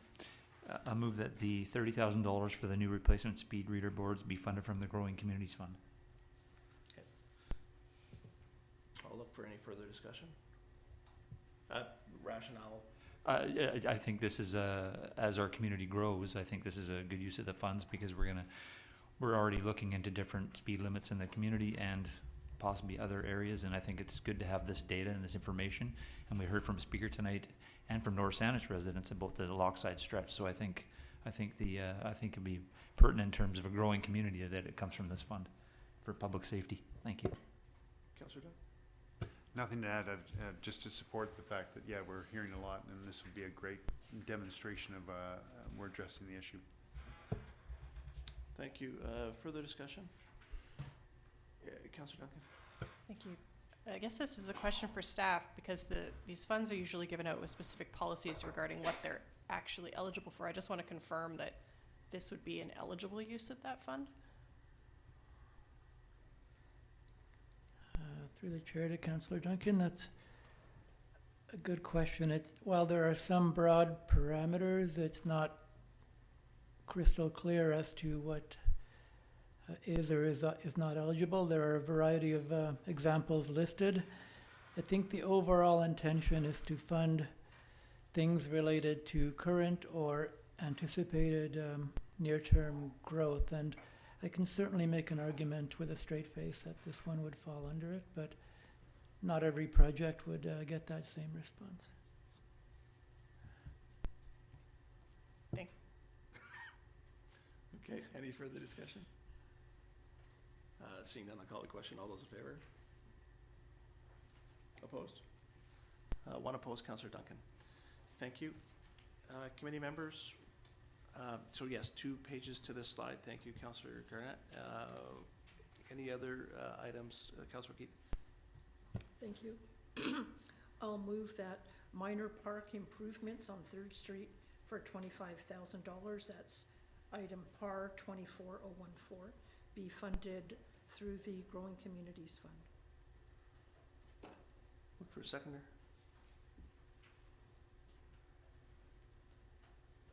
Seeing none? Oh, beg your pardon? A second for discussion. Thank you. I'll go to the mover to motivate. Yeah, so I mean, we just purchased that park. This is, and with the intention for our growing community, that's the reason we bought it. And so these funds that are allocated to that are meant to make some minor improvements to that park we just purchased. So, in checking with staff, it's considered something appropriate for use of that fund. Another way to reduce the tax increase. Just want to follow up on that. Yeah, it was making the area safe. So I think we have a commitment to public safety, and these funds would be making it relatively safe for people to go through, as I understand. Thank you. Okay, thank you. Further discussion, Mayor McNeil-Smith. Thank you. Questions through to staff. Mr. Hasek, can you remind us where we are in the Growing Communities Fund? You did provide a chart earlier, but we've already allocated an additional 30,000. I can't remember what the remainder was after this year. Sorry, as the budget presented, what the remainder would be. Well, if you look at what's been proposed in the budget itself, and you add a couple of these smaller projects, it wouldn't make a big dent in it, but every little project reduces it. What staff have tried to do is save it for the bigger stuff, and but not to say that these smaller projects can't be funded from that source. So, but keep in mind though, if there is any thought of using this to support some level of housing need in the future, then the more we use now, the less will be available for that kind of thing. Thank you. Any further discussion? Seeing none, I'll call the question. All in favor? Opposed? Councillor Duncan is opposed. Motion carries. Any other items on the, if you go back to the other screen, please, Mr. Hasek, the taxpayer-funded capital projects. Thank you. I'm seeing no further, I beg your pardon, Councillor Keith. Thank you, and maybe, sorry, I'm not able to see too much what's on there. I'll just make the motion, then maybe ask a question to staff. So I would move that the repairing the tree wells for $20,000, item Park 24001, be funded through the Climate Action Reserve. Or, so, and just perhaps, if I may, a point of clarity to staff. I wasn't sure of the appropriate, if it's the Climate Action Program funding or the Climate Action Reserve. So I'm just looking for the appropriate pot of money to take that from. Local Government Climate Action Program, or LGCAP, is probably what you're looking for, Okay. since there won't be any money left in the Climate Reserve, having reduced that transfer. Right. Okay. Okay, thank you. Looking for a seconder? Second for discussion. Councillor Keith, motivate further? Yeah, so I mean, it's just another way to, if we're looking for opportunities to bring the tax increase down, that was one I asked staff. This is something that will allow for retention of mature trees on Beacon Avenue. So it supports climate action and our urban forest strategy in terms of being able to retain our tree canopy. So it seemed a good fit for that particular fund. Okay, thank you. Yeah, thank you, Chair. Yeah, I support this, and we just taken 25,000 out, so it kind of off balances it even, we're still 5,000 to the good, and I think this is a really important initiative that staff has brought forward. We kind of undervalue what happens to the trees when people run into them, but it doesn't do well in their overall survival for our boulevard trees, which are incredibly important as we move forward in the community. Thank you. Thank you. Further discussion, Mayor McNeil-Smith? A similar question to the last item is how much will we have left in the local government climate action program if we reallocate this, and is there a budget amount allocated from this program in 2025? I don't recall. Council will see a table listing uses of,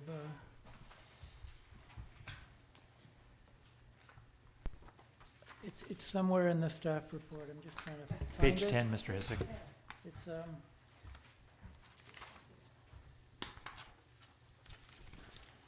I'll take your word for it, page 10.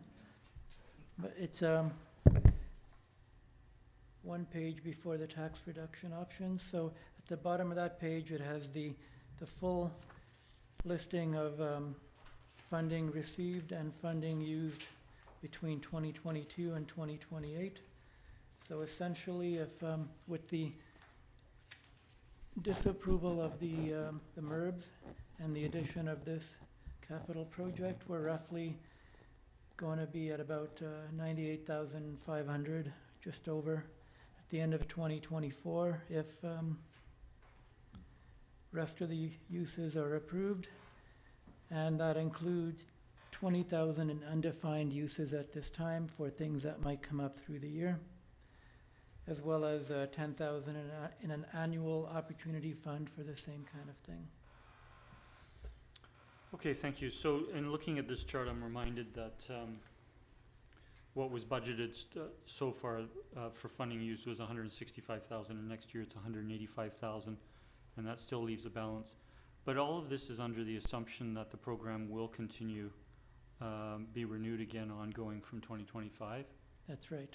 And we have a degree of certainty in that, I guess, if it's in the budget. Well, it's sounding good, but what we're hearing from the administrators is that they want to see the funds used and not accumulated. So that's why we've tried to fill the financial plan with specific uses of those funds. Thank you. So I'm supportive of this. We're reasonably well balanced in 2024, 2025 with this motion. Chair, I'll just note I have a question arising on another item in this chart after this is passes. Thank you. Further discussion, Councillor Duncan? I'm going to vote against this. I believe, again, this is misappropriating a very specifically earmarked fund just to take some pennies off of the tax impact. The only person on this council who stated they had a percentage in mind when we lowered it was the mayor, who was looking at 6.5%. We've already exceeded that. The last time Mr. Hisik gave us an update, the tax increase was now 6.1%. We know we've already lowered it below that. So now we're kind of misappropriating funds or in ways that don't actually achieve a goal that is meaningful. If we want to burn through the climate action fund faster, then let's actually do something that's targeted towards climate action rather than masonry. Thank you. Okay, so thank you.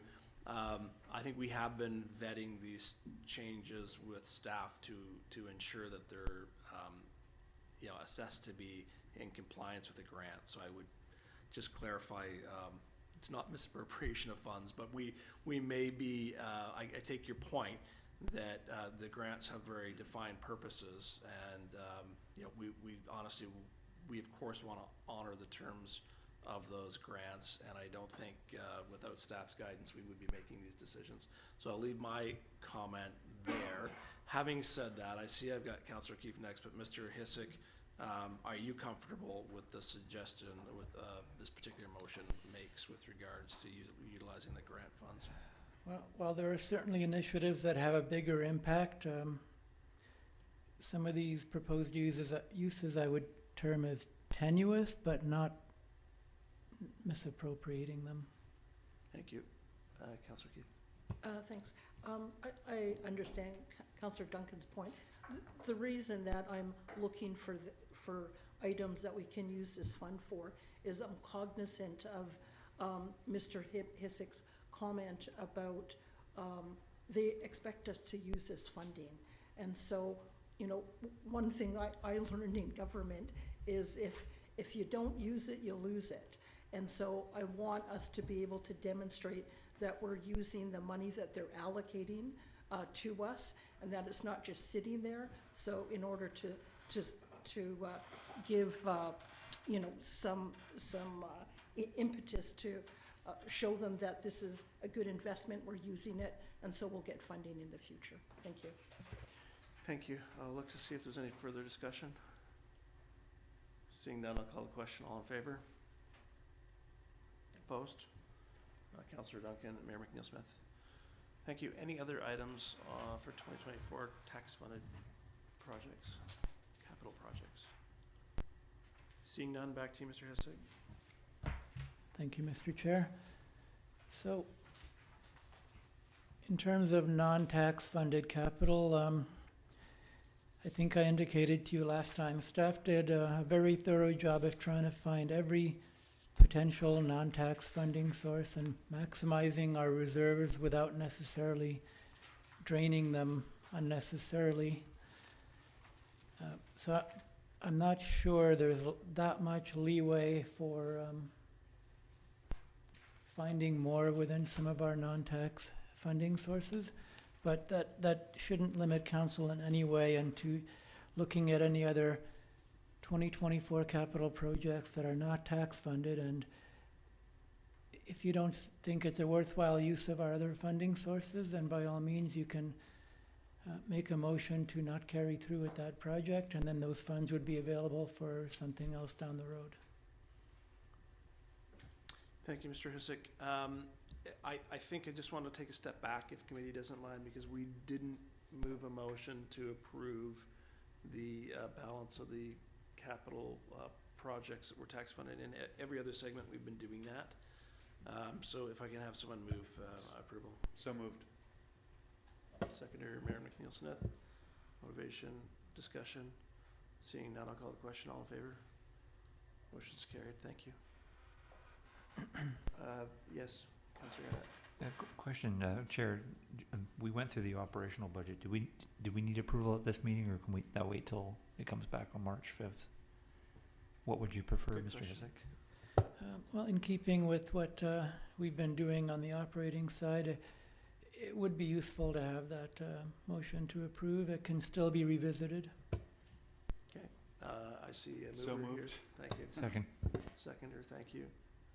Motivation, discussion. Seeing none, I'll call the question. All in favor? Opposed? Motion's carried, unanimous. Thank you for keeping on top of the chair, people. Well done. Back to you, Mr. Hissig. So if council has any questions about any other 2024 capital projects, this would be the time to ask. So I've got Councillor Keith. Well, it's not a 2024 item, but I'm wondering if it's in 2027, if it's something that might be moved up sooner. Can I ask that? Yes, you may. What, could you just let us know what page you're Sure, referring yeah. to, and So I'm on page 61, and it's item, the shade element, Park, PAR, Park 27001. So Beacon Park shade element for 75,000. I think that's an excellent thing that we should be doing. I'm just wondering what our capacity might be to move that up with the heat events that we've had. It just seems like something really important. So whether I presume it's fund, I can't remember how it's funded. I think Growing Communities Fund but whether we might be able to have the capacity to move that up into 2024 or Thank you. 25. let's put that through staff. That is funded from the Canada Community Building Fund, and we do have capacity from a funding perspective. I'll just defer to Ms. Clary. I guess the question would be, how much engagement would you be anticipating before we were to install a shade element in Beacon Park?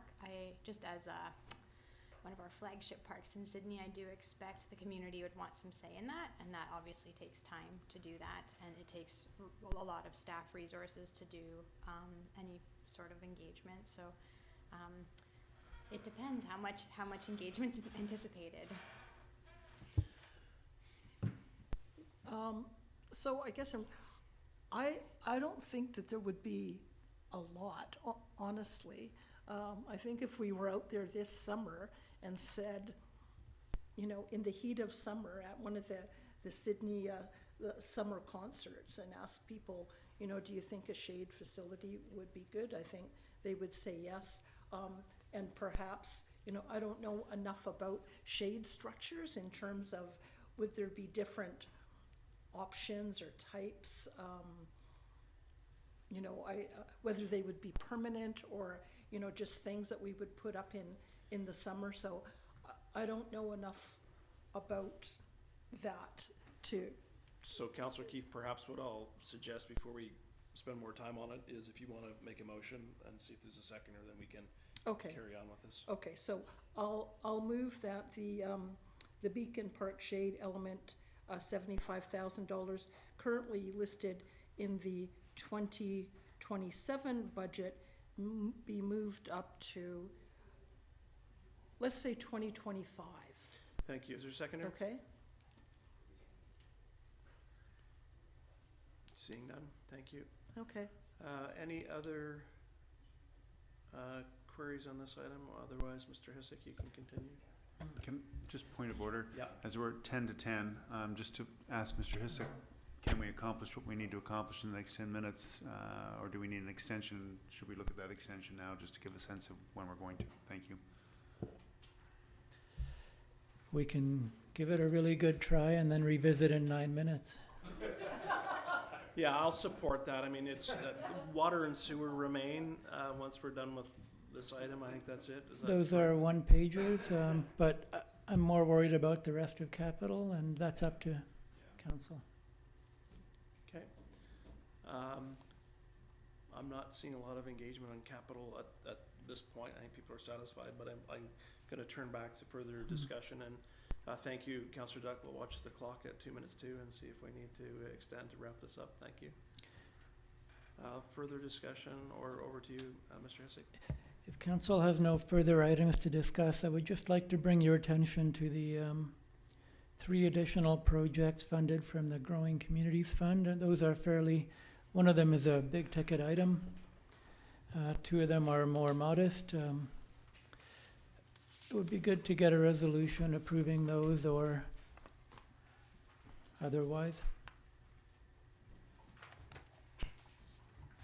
Do you want to refer to them specifically then, or bring up Sure. the page? So we are looking at the Lochside water main replacement. It's a 2-phase project, and we don't have funding for the second phase, and that's why we're looking for a GCF funding for it, because we deem it to be a vital project for, I'm at a loss for words, whatever it says in the staff report.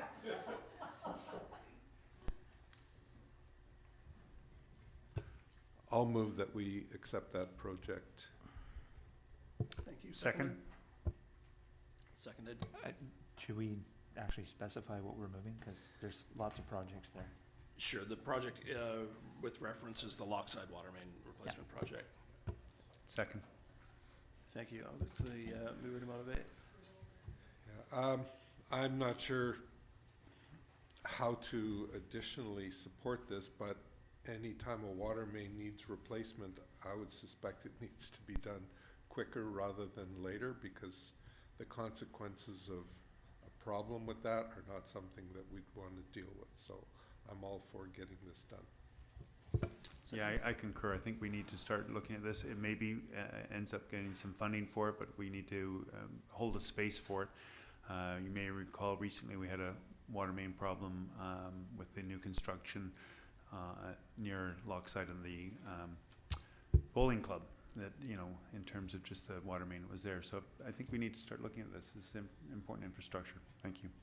Thank you. Further discussion, Councillor Gurnett. Thank you, Chair. And I think for specificity's sake, because I don't think it was moved in the motion, that we should I'd make a friendly amendment that we should say that's coming from the Growing Communities Fund, because I don't think we actually mentioned that. You see that as a friendly amendment? Supported. I took all that for granted because that's how it was presented to us, so I didn't really specify in great depth, but I'll accept that as a friendly amendment. Seconder. Approved. Thank you. Any further discussion on this item? I'll call for the question. All those in favor? Motion's carried, thank you.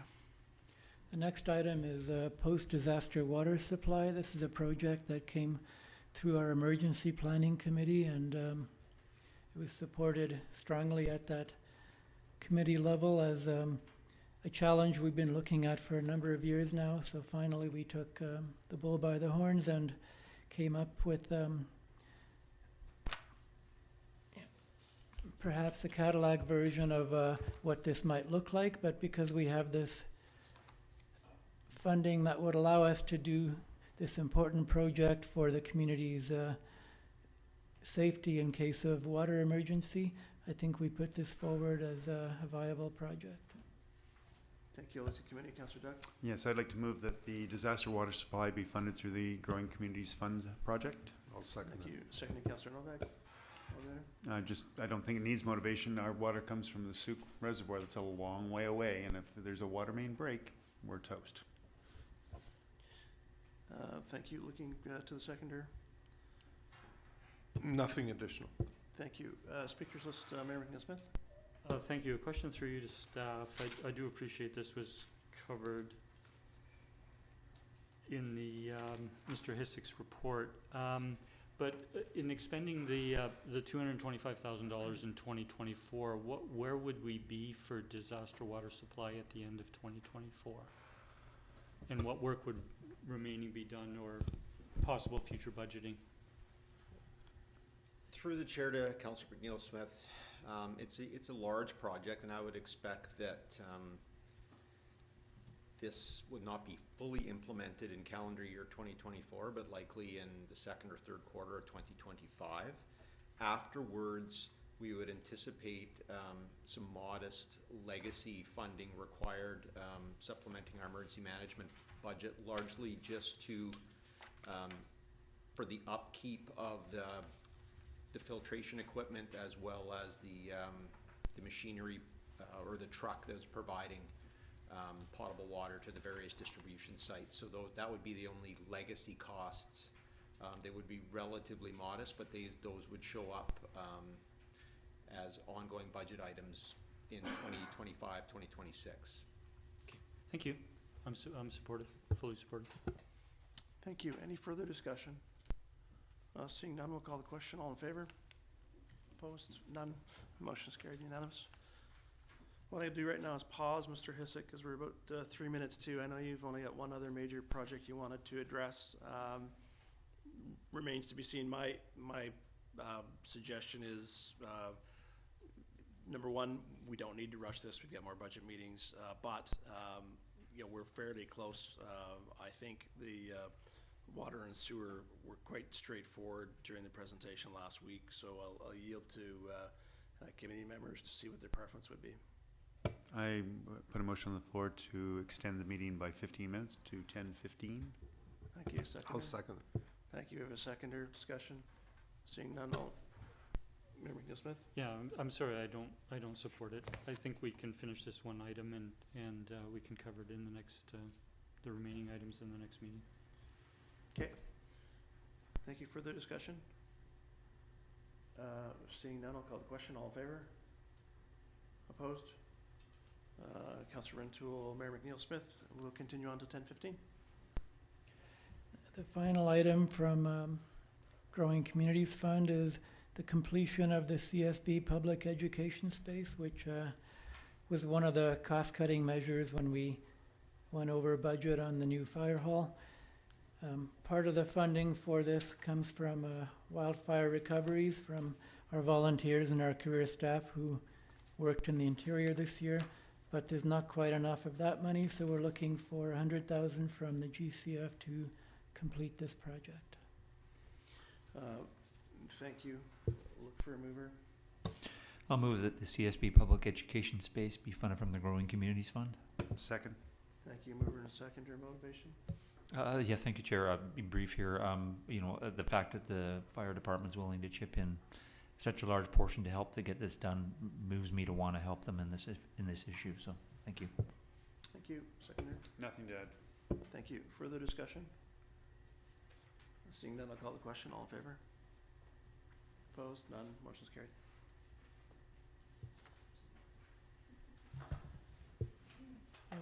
Okay, thank you, Mr. Chair. So Okay, moving so on, before we proceed then, Mr. Hisik, Oh. I guess we'll look for a motion as we have done with the other sections. So moved. So moved to approve the, yeah. Okay. Okay, fair enough. I thought we approved the capital plan as it was presented, but that's fine. Let's carry on. Water utility. okay, Mr. the water Hisik. utility, it's fairly simple. There's very few changes to the budget. We're looking at the typical annual increase to bulk water rates, and we're looking at an increase to the amount we're setting aside for infrastructure and vehicle replacement. So, as indicated last time, the increase to the consumption charge is roughly equivalent to the bulk water rate increase, and that's the one and only change to water. Thank you. We'll just pause to see if there's any discussion. We'll just look then to see if there's a mover seconder for this item. I'll move that we approve the increase to $6.11 per 1,000 gallons as the new consumption charge. Can I just suggest we'll just move to approve the water utility budget as presented? Is that, what would you prefer, Mr. Hisik? That would be better.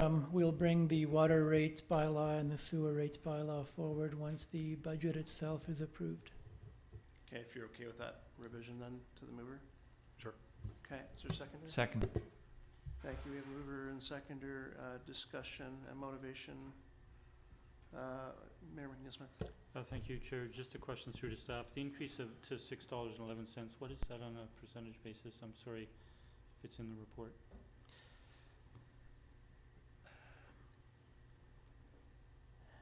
I don't have that file up, but give me a second. Does Ms. Chen recall off the top of her head? I'm sorry, I do not recall the exact figure. All right, bear with me. Just going to our website, our beautiful new website.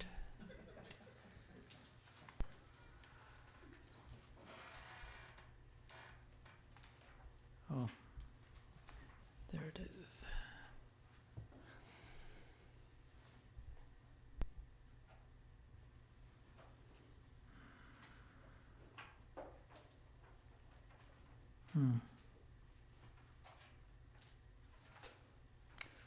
Whatever the increase is, it's embedded within the overall tax increase. This is in the budget document under the water utility section, so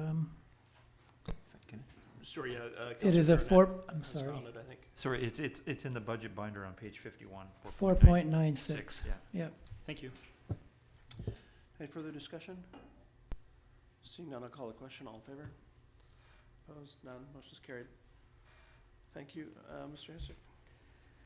And finally, we have the sewer utility. The only increases are our share of the operating of the unified treatment plant, which is a cost passed on to us in a very large bill from the CRD. And once again, increases to our annual reserve transfers leads to a 5.39% increase in our sewer rate. Thank you. Any questions on this item? Councillor Murphy. I'm going to move that we approve the new rates for the sewer utility. Thank you very much. Looking for a seconder. Second. Councillor O'Keefe. Thank you. Discussion. I'm just going to turn to Councillor Garnett. I was wondering if we should follow the same pattern as we did for water and just sort of friendly amendment, phrase it as a sewer utility budget as presented. I think that's the intent of the motion. Okay. Okay. Fine. Okay. Will we have a mover and seconder? Any concerns with the motion that's on the table, staff? I'll just yield to you. No. Thank you. No further discussion. I'll call the question. All in favor? Opposed? Motion is carried. Unanimous. Thank you very much. A Mr. Hisik. quick wrap up, if you don't mind. So with everything that's been approved so far, we are sitting at 5.57%. This may be a time for us to revisit the concerns about how much surplus we're using. If perhaps we've reached a number that's uncomfortable for some members of council, it'd be better to kind of roll it back now than to get this new percentage out to the community and then backtrack on it later. So if you would like to reduce the base amount of $450 that I originally had in the budget to bring this tax increase up to a slightly higher number that will make our job a little bit easier next year, now would be a good time. So, thank you for that. Could you be quite specific with respect to either a dollar amount or reversing a particular project? Because I would assume the $195,000 item that was moved into that category might have too much of an effect in terms of what we desired. So, or what was, expressed by some members of committee as desirable. I would suggest funding the CAO replacement from surplus, but reducing a portion of the original 450, so maybe 50,000 of that. Let's see where that gets us. That would bring us to 5.93%. Thank you, Mr. Hissick. Councillor Novak. I was going to make a motion to move $100,000 from the surplus tax back to the tax paid base, which would bring us to about just under 6.5%, which I think would be within within the boundaries that we had originally discussed. So I would make that motion that we move $100,000 from the surplus funded increase to the tax-based increase. Can I just ensure that staff are comfortable with that before I look for a seconder? Absolutely, it takes us to 6.29% as our new draft level. Okay, thank you. Can I look for a seconder? For discussion.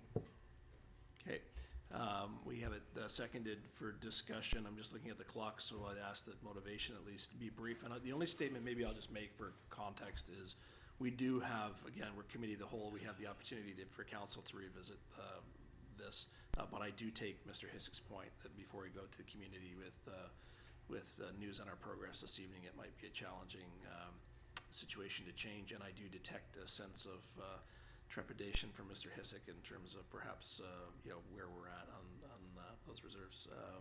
Councillor Novak. Thank you, Mr. Chair. I'll be brief. We've discussed this at length earlier this evening. Again, my personal preference would be to minimize the amount of money that comes from surpluses. It's prudent financial management not to dig too much into your surpluses for the future. I also think that the public seeing a reduction from 8.47 to 6.29%, a lot of people would say, wow, council's really doing their job. And I don't think it would cause a problem at this point. We started high, we've come down to a very reasonable number. I think we would get widespread approval for this. So that's where I am at. Thank you, Councillor Garnett. Just for clarification, if through you to Mr. Hissick, so the surplus would drop down from 450,000 to 350,000 as applied, correct? The base level that we're using, yes, and then on top of that, you've got the 195. Yeah, thank you. Okay. Further discussion, Councillor Keith?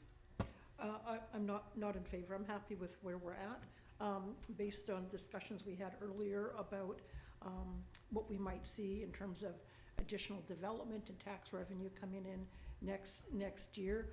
I'm not, concerned about where we might land in terms of our surplus. So I'm happy to go with what we already we agreed to do. Thank you. Thank you. Further discussion? Seeing none, I'll call the question. All in favor? Opposed? Councillor Duck, Councillor Duncan, Councillor Garnett, Councillor Rintoul, Mayor Rintoul-Smith, and Councillor Keith. Thank you very much. Mr. Hissick, have you concluded your comments? I'm sorry, was there support for the 50,000 level, but not the 100, or for neither? I haven't heard a motion to that effect. Did I miss it? Okay, I'll pause and see, Mayor Smith. Yes, I would like to make the same motion at $50,000. Thank you. I'll second. Have a seconder, motivation? Okay, seconder, now, further discussion? Councillor Duncan?